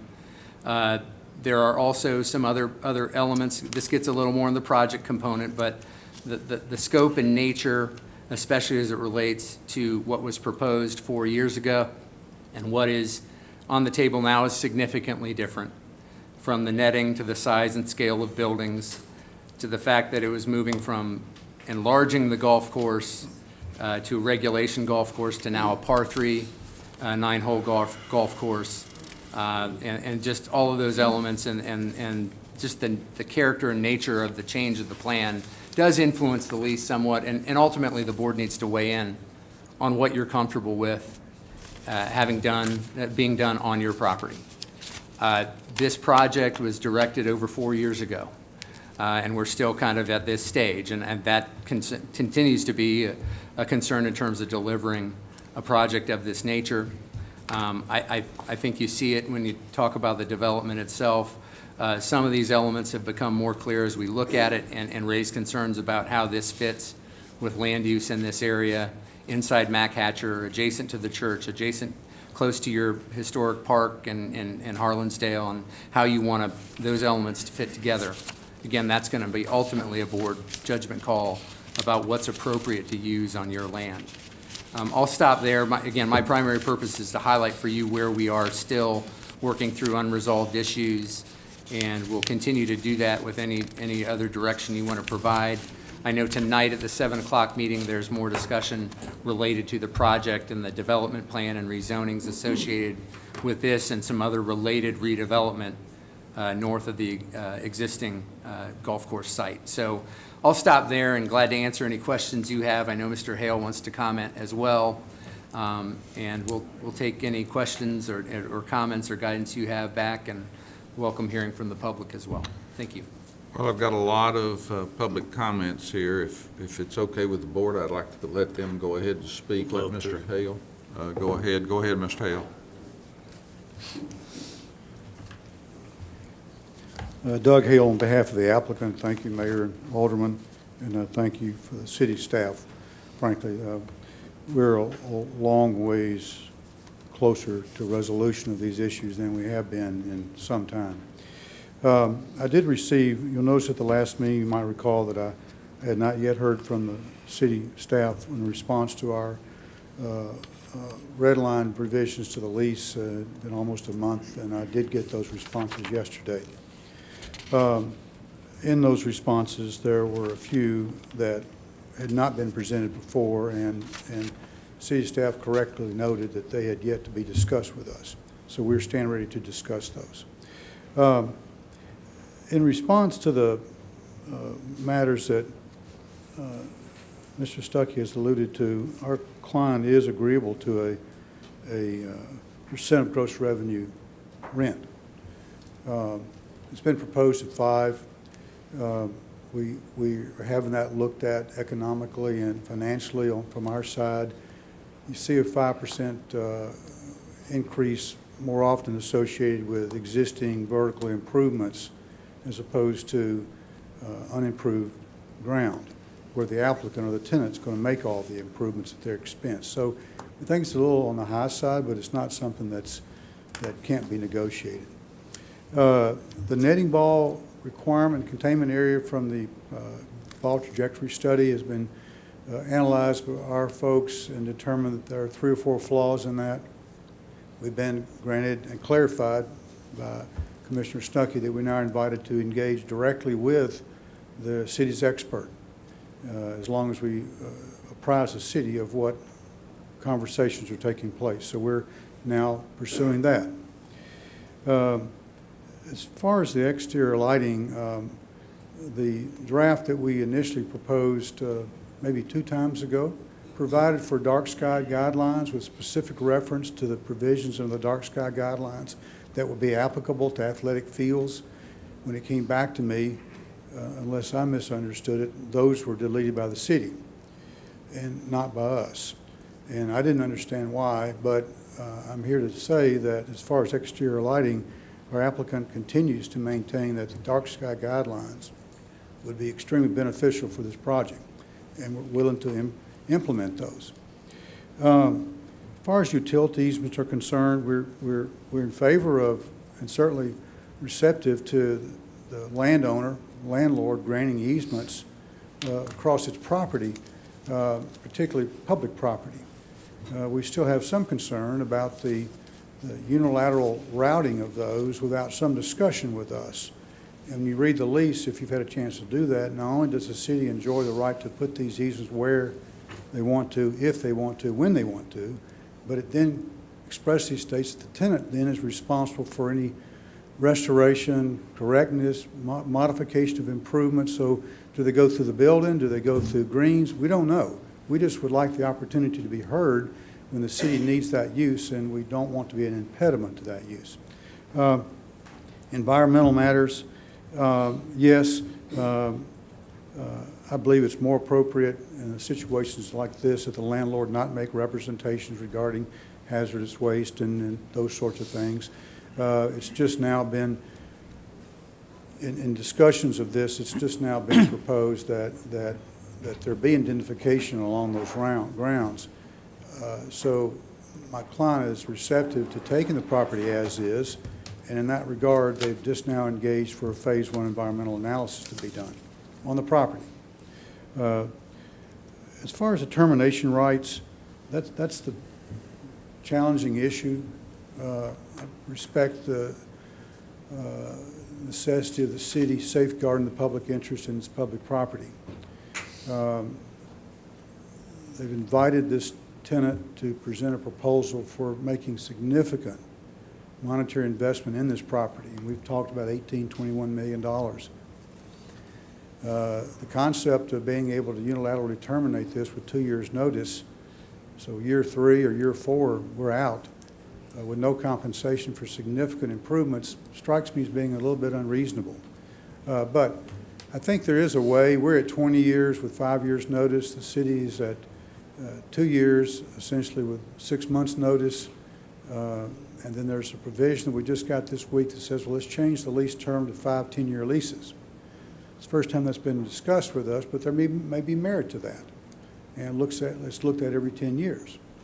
So again, that's something that should be, I believe, further explored to find there's a common ground between the tenant and the applicant. The leasing party, the current applicant, the LP, will remain a significant principal owner of the investment vehicle that's going to attract investors to provide the capital and the means to raise the capital as the tenant. The current applicant with the experience in managing and operating these facilities will continue to be in that role. So there will be an LLC organized to provide membership interests, either financial rights, maybe governing rights as well, but not a majority vote, but certain financial rights to members and investors, which is sort of not unusual in circumstances like this.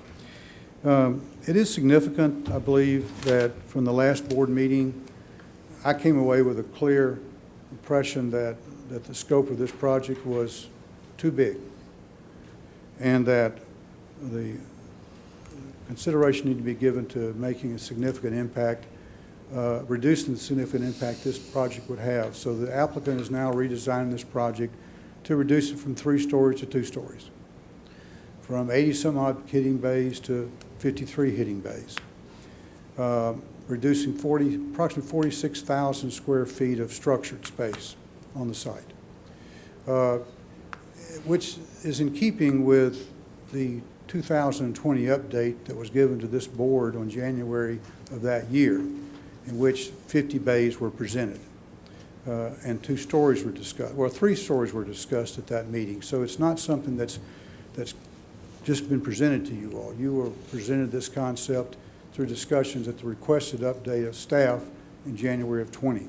So I'm pleased to say, after many months, that we're close now to reaching accord on all the points that should hopefully satisfy the applicant and the city. Thank you, Mr. Huff? I'm not going to give you as much time as I gave Mr. Hale, so That's still fine. have a lot of people to talk. Thank you, Mayor and Alderman. Matt Huff with Gamble Design Collaborative. I want to take a quick chance to address a few items that have come up given my involvement with the Cheekwood expansion proposal design since its earliest days. One item that was a part of the lease that Mr. Hale didn't point out is that covered hitting bays are mentioned in the city's lease language as strictly prohibited. You can see how that obviously would be an issue for this project. Covered hitting bays as associated technology have been a part of the Cheekwood expansion proposal since the first plans were submitted for lease consideration in 2017. The initial submittal had a grouping of about 6 bays called the Golf Academy, which was generally to serve kids and teach them the game of golf. Since that time, market analysis and conversations with Whit Turnbow of the Tennessee Golf Foundation caused the plan to evolve in order to meet the needs of the modern-day golfer. This included the expansion of the covered hitting bays to serve all golfers visiting the club rather than only a few select at a certain time. I'd also like to quickly mention the building height. Following initial submittal of the plans in pursuit of a lease with the city, each entity was asked to respond to a list of questions. Cheekwood indicated that it would be able to meet each of the city standards on the list, but I'd like to point out that the last item on the list under the development standards, which states maximum of 3 stories, potentially 4 through the PUD process. To this item, Cheekwood was able to reply yes, and the current building design falls in line with this commitment made in May of 2017. That's it. Thank you. Debbie Roddy.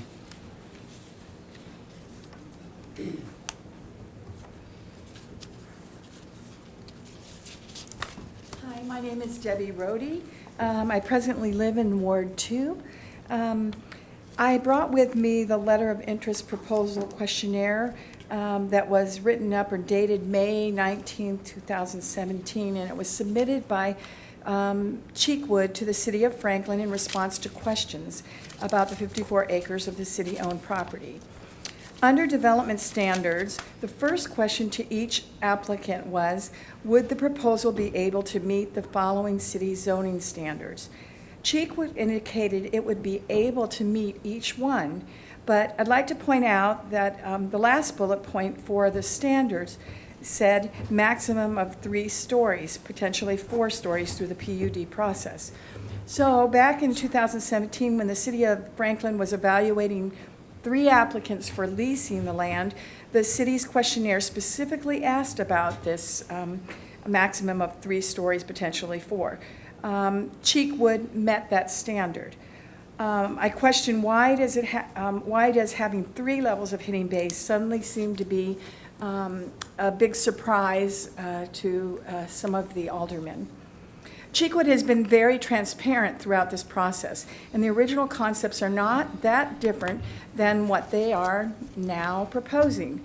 Having the Tennessee Golf Foundation on site is new, but it could be a big plus.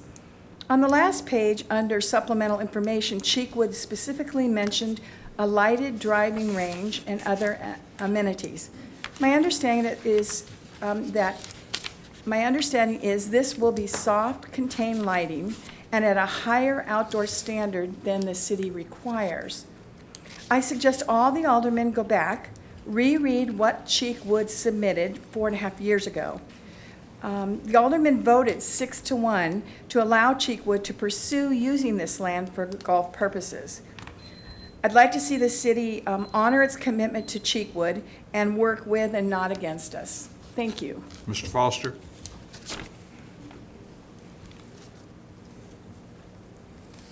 Mayor, Alderman, I'm Chet Foster. I live in the Cheekwood subdivision, Ward 2. And I'm going to change a little bit what I was going to say. I heard some things from Mr. Stuckey that answered some of the questions about transparency. And, but I am here, as some of you may remember, to support this Cheekwood Golf project. A lot of that comes from, I've lived there 25 years. When Todd Jester came, he's been one of the best commercial type neighbors. I trust him.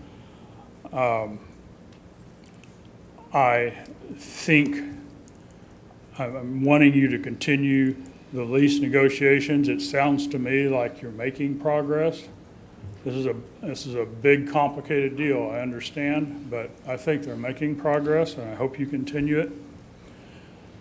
I don't know where y'all live, but I will bet you that I live closer to this than any of you, because the 7th fairway is in my backyard.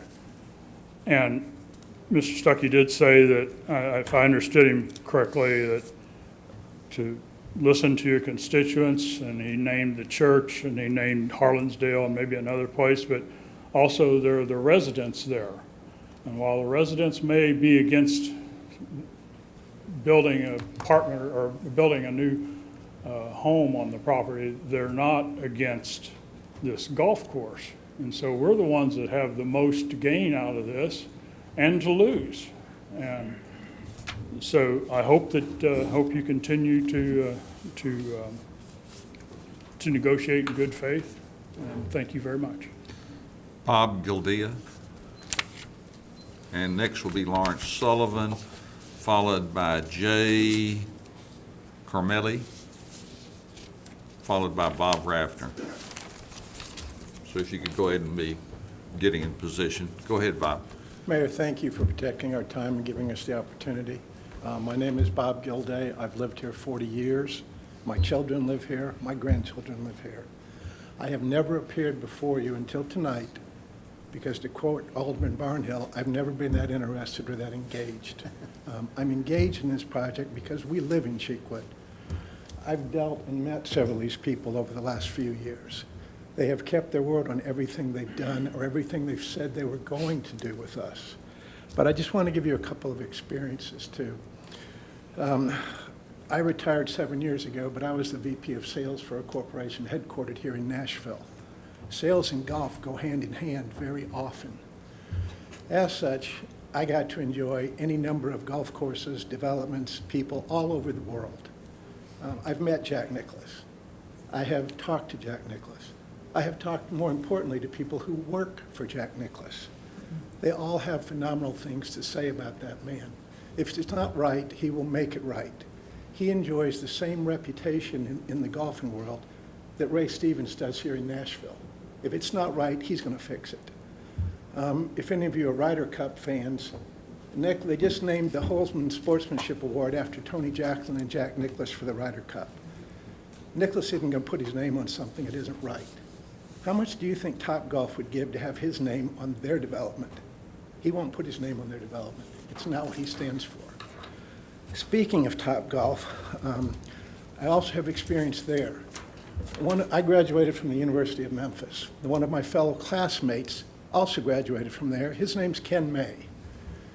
Ken is the ex-CEO of Topgolf until they merged with Callaway recently. Ken invited me to the grand opening of the Topgolf here in Nashville. While there, I talked about a number of things: revenue streams, personnel, et cetera, et cetera. You're going to have to corner the CFO to get the information out of him. I'm not going to give it to you. But Topgolf is not about golf. It's about music, it's about tickets, it's about liquor, it's about food. Their revenue stream is not generated by golf. How many of y'all have been to Topgolf? Just show of hands. 1, Hey, 2, your time's 3. up, Bob. Okay. I encourage you to go. The difference between Topgolf and what they're proposing is like night and day. Thank you. Good evening. Mr. Mayor, thank you. Thank you, Alderman. Thank you, Mr. Stuckey, for you and the talented leadership team that you've developed here at the city to take care of us so well. I'm surprised to hear us say that this project is the same as it was years ago. It was this small plat. This is not what I'm reading. It was this small plat that has burgeoned, and now that's being suggested that, oh, well, we'll take back 30% of it, 33% of it. I stand here this evening to express my agreement with Alderman Martin. As does she, I offer no ill will, but this project is not what you previously approved. It does not resemble it. It has burgeoned in scope to such point that there should be no city interest in going forward with this plan on this site. I ask that you please vote to discontinue negotiations on this project. Finally, Alderman Martin, thanks once again for your leadership. I hope that those aspiring to sit on this board in the near future are as willing to listen as you have been, and that they may channel your wisdom to know what's right for Franklin and what's not.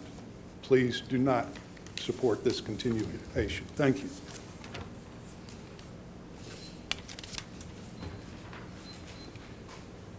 Good evening. My name is Jay Camelli. I'm with Civil and Environmental Consultants. We are the project engineer, landscape architects, and we are also doing the phase 1 study for the project.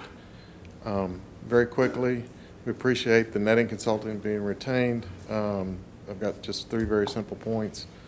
Regarding the study, the narrative portion of the report states no netting would be required beyond the hitting cone. However, the netting plan includes netting beyond the hitting cone. So we're finding some inconsistencies, and we appreciate the opportunity to sit down and work through those for the betterment of the project and the protection of the surrounding properties and the city. There's some labeling issues and some other things that I won't go in just to speed things up, but thank you for this time. We hope you support the project.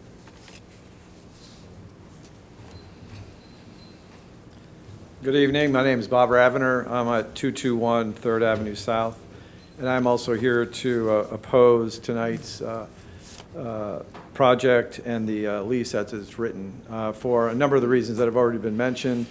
I'm not opposed to the concept of what they're proposing here. I'm just opposed to where it is on precious city-owned land inside the almost downtown area of Franklin, our historic natural habitat that exists here so close to Harlansdale. We run the risk by opening up this to a business venture along the Matt Hatcher corridor of becoming another 96 or Columbia Pike if we're not careful. We have to maintain the natural landscape that's within our grasp here. We've become almost what many have considered a paradise, but we can't forget the fact that, as the Eagles once said, once you call something paradise, kiss it goodbye. And we've got to be very careful that all the people that are coming here now, for all the right reasons and for everything that this city has done, and all of you as leaders of this city have done to make it such a special place, let's not start degrading it by putting business ventures like this inside the Mack Hatcher corridor. Thank you. Next, I have David Critchlow, Mary Pierce, Pam Lewis, Alan Sutterquist, and Ronnie Griffith.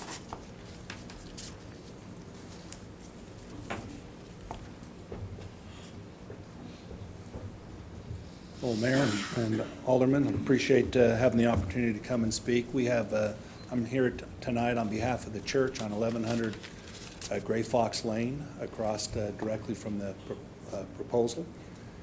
We have some concerns of what has been proposed, and at this time we oppose the lease that's been proposed. And myself personally received an Instagram advertisement from this Cheekwood project.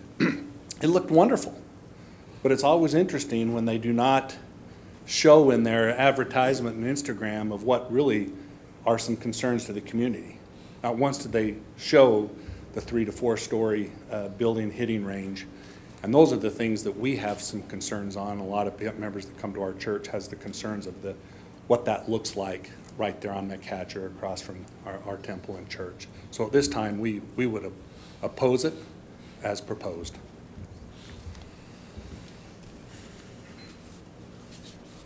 Mary Pierce?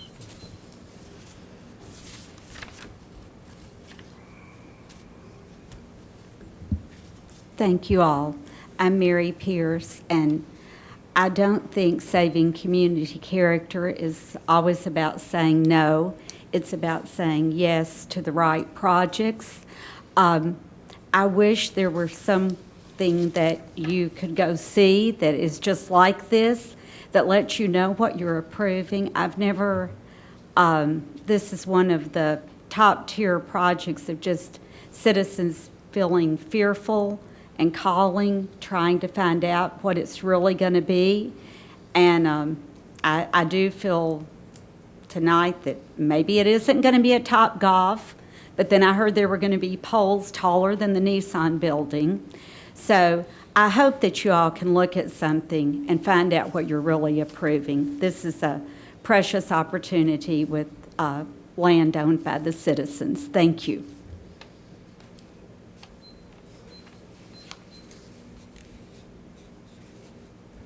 Pam Willis? Thank you, Mr. Mayor, and congratulations to all the aldermen who decided not to run, and I hope you enjoy some free time, and thank you for your service. Been there, done that, and so thank you. I echo some of the other concerns. I think this is a crucial corridor. I think we set a precedent for commercialism.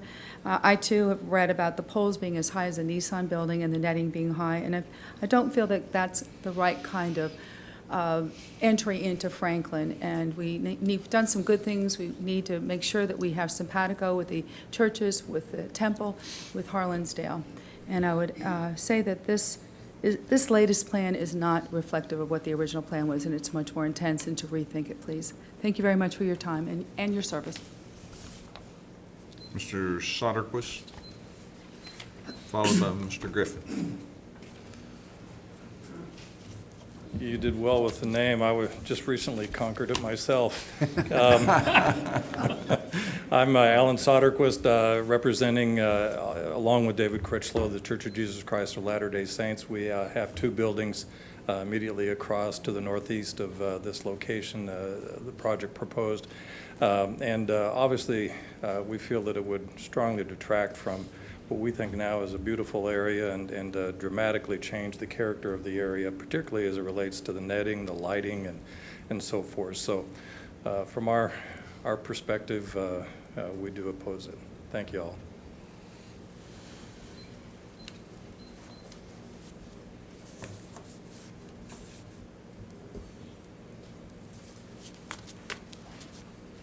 I'm Ronnie Griffith, and I have seen some of you before in this sort of situation. Sometimes it was good and sometimes it was bad from my standpoint. I encourage you to take a close look at this. I come representing 31 years in Franklin, for one, and being very involved in earlier years in what was going on in Franklin. I'm so proud of what you have done, we have done as a city to preserve our city in the way that it is. And I think I want us all to continue that. I also come not with any authority, but representing my interest in 2 of the properties adjacent to this, one adjacent to it, one across the street. I was very involved with the planning and building of BGA 25 years ago as we moved out there across McCatcher, and even more involved with First United Methodist Church as we moved out there 6 years ago. And we are adjacent to this property. The things I want to say have already been said. And I realize I'll get blamed being the last one for keeping you here so long, and I apologize for that, but I was late getting here. I hope we will remember the neighbors and remember what that area is now and won't allow it to detract from that. Goodness knows, I love golf courses, and I think golf courses are beautiful. And when I heard the golf course was coming in there 4 years ago, with a clubhouse, that sounded good to me. I thought it looked nice. Cheekwood across the bypass is nice. So I'm certainly not against that, but the netting, the lighting, and changing what we have in that whole area, to me, would be a step backward for us as we work to keep a beautiful city and preserve what we have. Thank you for your attention. I just encourage you to think about those things as you continue your discussion about what to do about the lease. Thank you. Thank you. Board, we're going to have some more opportunity to speak whenever we have the 7 o'clock meeting, unless somebody feels an urgency to comment on anything that's been said regarding the lease. If not, I'd rather just go ahead and adjourn this meeting and come back in about 15 minutes. But give whoever wants to speak an opportunity at the 7 o'clock meeting if we're denying it now. Sure. Okay. Yeah, if yes, I would agree to that. And you'll have to fill out another speaker card there, Bob, if you're going to speak again. So we're gonna have time to address all the lease issues when we come back, we're all. The lease is not on your 7 o'clock meeting, because there's not a lease to vote on. No, there is no lease, don't have a so final it's lease. You anticipated. have unresolved issues. Good, go ahead. Please, go ahead. I guess this is. I was asking the pleasure of the Okay, board, sure. but I see the pleasure is to go ahead and I discuss. guess so- this item kind of bookends my whole career, because I was the candidate sitting in the audience when you guys approved this, so now I get to make my exit out. I guess my comments on some of the lease issues would be, one, the rent, I guess the 5% in my mind does seem a little excessive. I just don't see, if we had approved the affordable housing or the nonprofit museum, if we would have come back and required them to pay 5% of the revenue, so that does seem a little excessive. And they're gonna generate probably some sales tax, if not, they'll go under. I'm guessing they won't pay property tax because the city owns the property, but I think the sales tax is definitely gonna generate revenue for the city. Yeah, we got a ton of emails about the netting, and I agree. I don't think anybody on this board would vote for this facility if they thought the nets were 195 feet. Nobody would be that. But when I look at the Legends Golf Driving Range, West Haven, if we applied the same netting standards, we'd have a 175-foot net facing Franklin Road. And they're hitting towards cars. They're hitting, I think West Haven, you could either hook one or slice one to 96, but here, you're hitting towards the water treatment plant and maybe the Harpeth River. And I know we've talked about this illicit discharge. And I haven't played golf in 4 years because I've been on this board. I will play golf in about a month. And, if it's a 50-foot net, if it's a 60-foot net that catches 99% of these balls, it's going to be 400 yards from my catcher. I don't think anybody's going to see it. And they have this ball tracker technology. If one escapes, let's fine them for every single ball that gets out of their net. But again, if we go back to this standard, I live in Forest Crossing. I can tell you, beyond a shadow of a doubt, at least 100 balls a day get dumped in the Harpeth River. I take my English Springer Spaniel down there and let him play in the river, and they're everywhere. They have 2 holes that have to cross the Harpeth. There's like 7 holes that parallel the Harpeth. So I'm not saying what they're doing is right, but I think we've overblown this illicit discharge hitting golf balls towards the water sewer plant. And the idea that this is precious land is still kind of beyond my thinking. I mean, we're talking about some dark skylights when we've got Franklin football field lights blaring on Friday night. I love high school football. You've got BGA. I think as long as they're required to have these dark sky lights, I don't think it's going to be a nuisance to the city. I don't really know about the utility easements. I do think there's got to be a give and take on protecting the private capital that's being invested here. Maybe the 5-10-year leases works.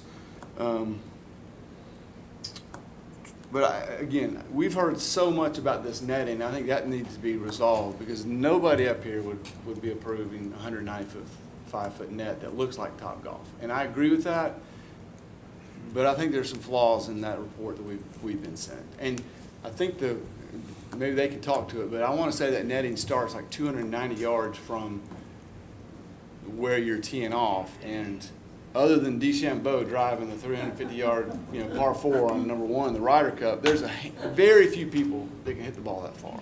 Those are my thoughts. Alderman McClendon. I advocated for this negotiation 4 years ago. It was between a not-for-profit museum, affordable housing, or the expansion of a community-oriented golf course. In part, I advocated for this because I believed that the affordable housing and the museum could be located elsewhere satisfactorily, but the golf course could not. I looked at what was shown to us in 2017, and I had more than a few meetings with Mr. Jester at the time. This is not the same project. It's not even close. There were no chicken wings and beer pitchers going to the Golf Academy in the 2017 proposal. If there were 6 covered hitting bays at that time, my memory is that they weren't even attached to the clubhouse. The clubhouse was proposed to be newer and somewhat bigger than the existing clubhouse, but it was not 80 or even 50 stacked up hitting bays with full service beer, wine, and liquor delivered until 11 o'clock at night. This is not the same project. I have many questions that by themselves could lead me to vote against this further discussion of this. Not the least of which is the idea that part and parcel of this and inseparable from it is some number of additional residences built where there is currently either nothing or golf course slid in next to an existing established community governed by one HOA. There are many people who oppose that and therefore oppose this for no other reason than that. But I'm not going to get into all those details. I'm not going to get into all the problems that I have with this, because this is one of those things that when I started doing this job 24 years ago, I promised myself that I would leave with a clean conscience and that I would never be riding down the road with one of my sons. And when I got sworn in at the first time, I had only one son, and he was 18 months old or 14 months old. But when I took the job back then, I promised myself I would never be riding around town and have one of my sons look at me and go, "Why did you let that happen?" And it's been sort of my gut check question to pose to myself. And this project does not pass the gut check question to me. And I say that with some regret, because I did support this negotiation. I supported this project. I supported what was shown to us then. It appears to me that the business of running a small golf course is extremely difficult and competitive. So I don't attribute any nefarious motives for the change in direction and the expansion in scope. I'm certain that, and I also have no questions whatsoever about the applicant's reputation or veracity. I just can't support a project that has dozens of hitting bays with full-service food and beverage at this location, operating 7 days a week. And I understand that the applicant assures us that this will be a top-notch golf instruction, golf-centered project. The problem is that if we approve it, it will become what it becomes, and its customers will dictate what it becomes. And if its customers demand what amounts to Topgolf, it will become Topgolf.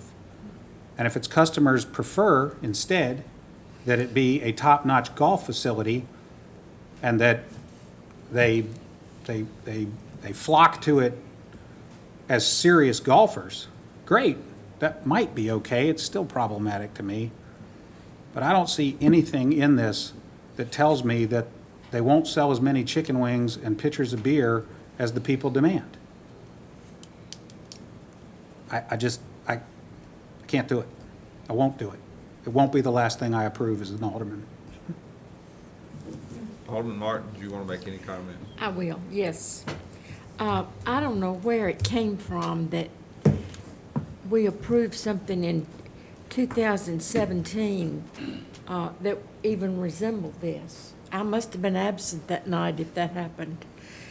I don't remember being absent, but I don't remember that at all. It was my understanding the only problem was mitigation of the wetlands, and I didn't even know what that meant. So I asked for an explanation and got it. And I thought it was being worked out, which would mean we would have a golf course with a little clubhouse that was bigger and nicer than what we had, what they had. This has been talked about as a golf project, not a golf course. But it was the least intrusive, the least obtrusive thing that we could look at or that we were looking at the time. And that's the reason I supported it. And Dana, I did support it also. I thought it would be lovely. And I thought the golfers in town would love to participate.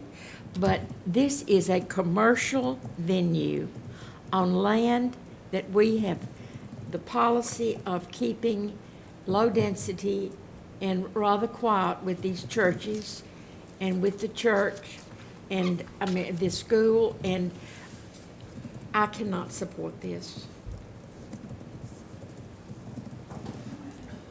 Alderman Barnhill?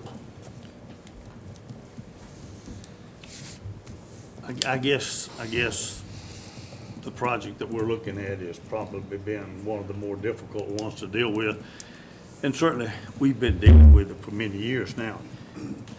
I don't necessarily understand what somebody expects out of that property. I don't understand necessarily what someone expects city property to be used for. Just set aside. We've got the Hill property, we do nothing with it. We've got this property, we're doing nothing with it. We've got property out there where the old streets department used to be that basically the city has stopped being able to utilize. I've looked at this from an economical standpoint. And I say to you, when we pass a 3% wastewater increase and a 2-point-something other water increase on an annual basis, I want each one of you, if you will, to go back and look at your water bill 5 years ago versus what it is now. This property is part of the water department property. And when we look at it, the $70,000 should go to the water department. You're also able to make the sales tax revenue off of this, which is probably $250,000 or whatever it is annually. If you go back and look, we've got an agreement with Marriott and the convention center out there where we share it. We own the convention center.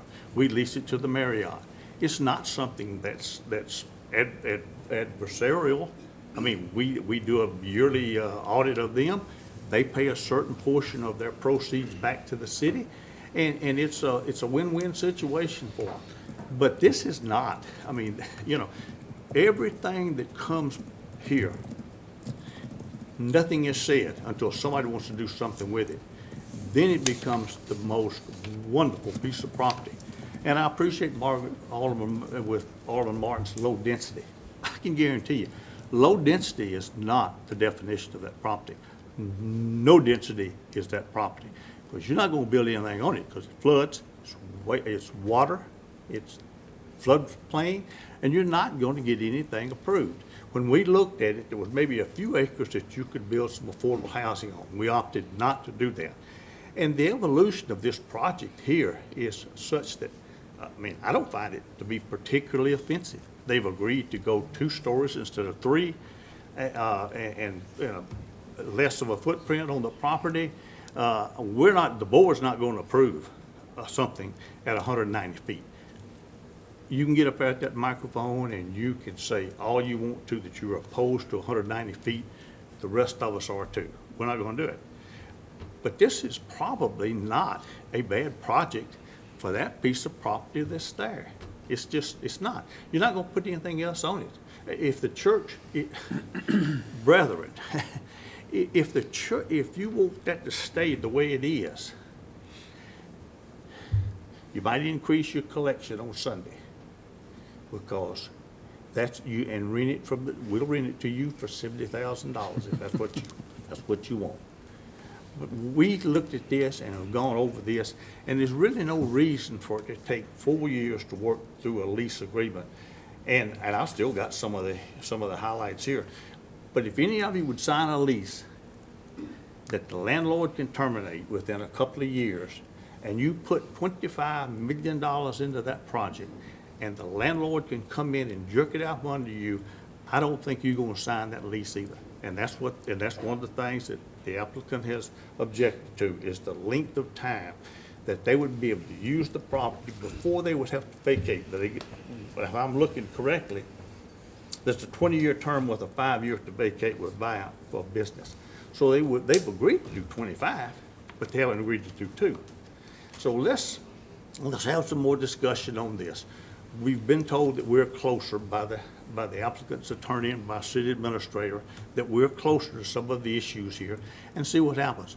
It's not going away. And you know, when I look out across and I see some candidates for election, you know, this may be the first thing you get to deal with when you come on board. So it's a wonderful experience that you sit in here tonight and listen to this then. But I think there are issues. I think we need to work forward on those issues and see if there's not a settling point on some of those. Are the hours of operation an issue? So there's no starting time on this, but the closing time is Sunday through Thursday at 10 and Friday and Saturday till 11. Opens at, Is the closing time an issue or the starting time? I think the closing time is the primary issue, and it depends on if you're comfortable with the intensity of an entertainment-type venue that stays open till 11 p.m. That's part of the tension, because part of what we looked at is more of the golf operation, the golf course operation. I think there's agreement that the course closes at dusk, but the hitting bay and the restaurant and bar operation continues till 10 o'clock Sunday through Thursday and 11 p.m. Friday and Saturday night.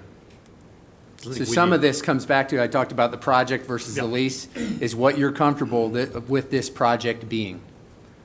And so that's a tension in the lease as well. And I think those things we need to look at further. I think we need to work through those things. And I'm not sure how you're relating that to Mellow Mushroom or any other restaurant on Main Street or any other restaurant out in Cool Springs that stays open on Saturday night, and we've just had issues. I shouldn't say. That's not an issue. No, it's not. That's not an issue as to how long a business stays open.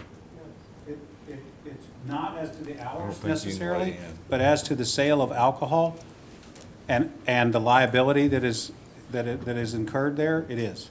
There's no greater liability than us giving a special beer permit to Harlinsdale for pilgrimage. We own Harleysdale. We own the eastern flank battlefield. There's no difference, and if there's a difference, it's a relatively little difference.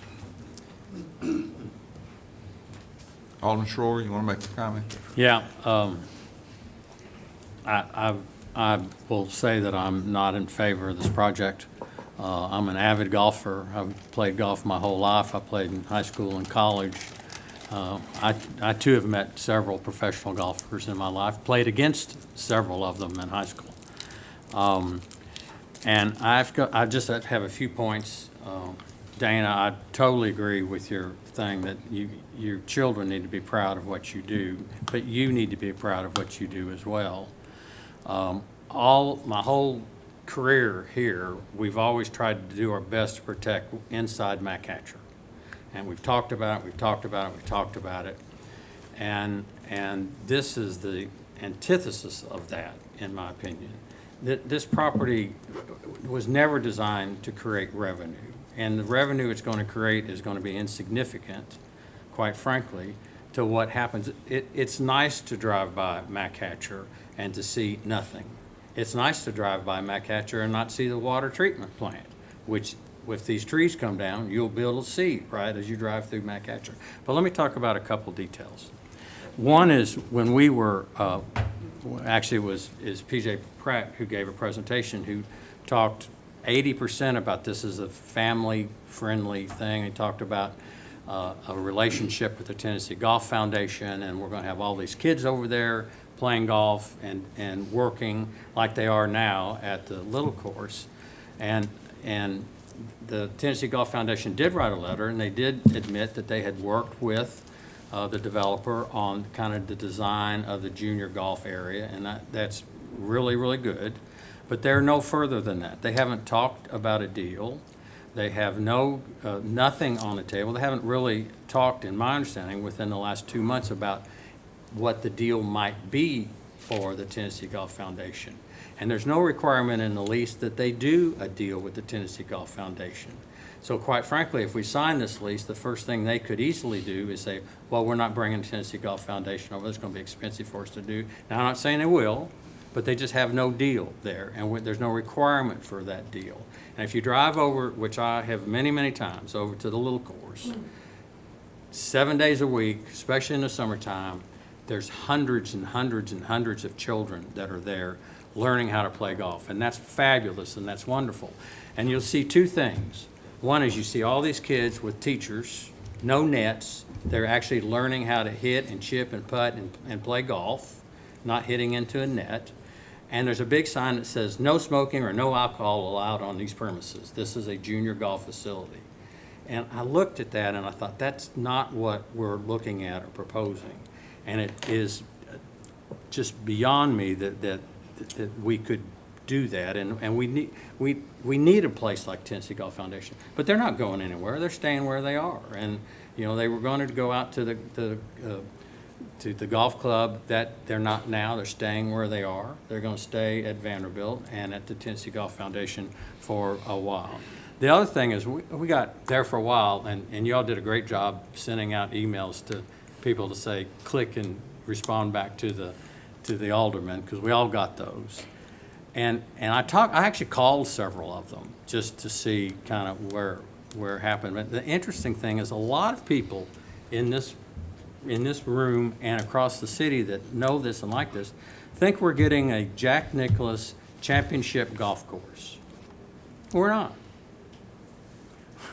We're not even close to that. We're not going to have, there might be some childhood tournaments there, like there is now at Cheekwood, which is fabulous, and a lot of our high schools go and play there. It's important. We're getting a par 3 golf course, and it is going to be designed by Jack Nicklaus. We've confirmed that, but that's the only involvement Jack Nicklaus has with this facility. They're not going to be managing it.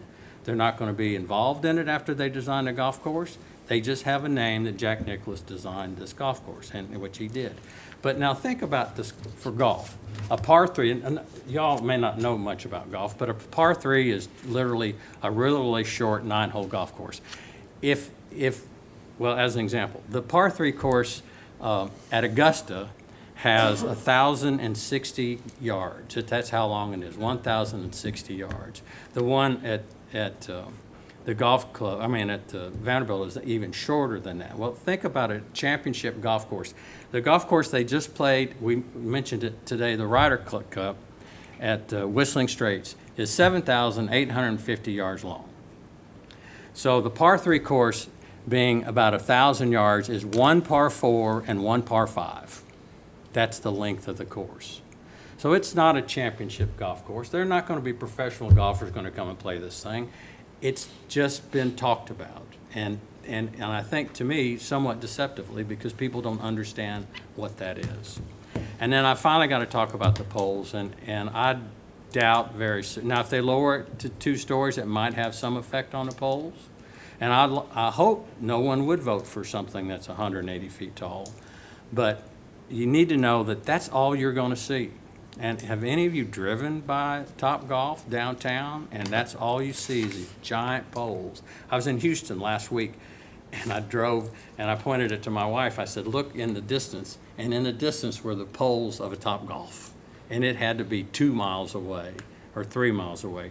The netting, and this is interesting, you need to think about this. So if you drive down McHatcher, if you pay any attention to it, on the right-hand side, if you're going west, are large TVA lines.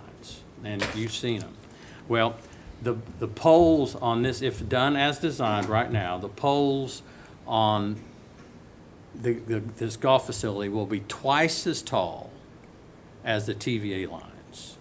And those are huge. And just as one last thing, and I'll be quiet, is that we all look at Roper's Knob as we try to protect the view of Roper's Knob because it's so beautiful and so tall. The netting on this will only be 190 feet lower than the top of Roper's Knob. That's how visible this will be to our community as they drive to this beautiful city, go through the entranceway to the city of Franklin, and all they're going to see is nets and more nets. And that's not what we need here. I think if it were out by the interstate and they were going to have at it, that's where some things don't belong in certain places. And this does not belong where they're going. Alderman Peterson, you want to make any comments? No. Okay, we'll see you in 15 minutes.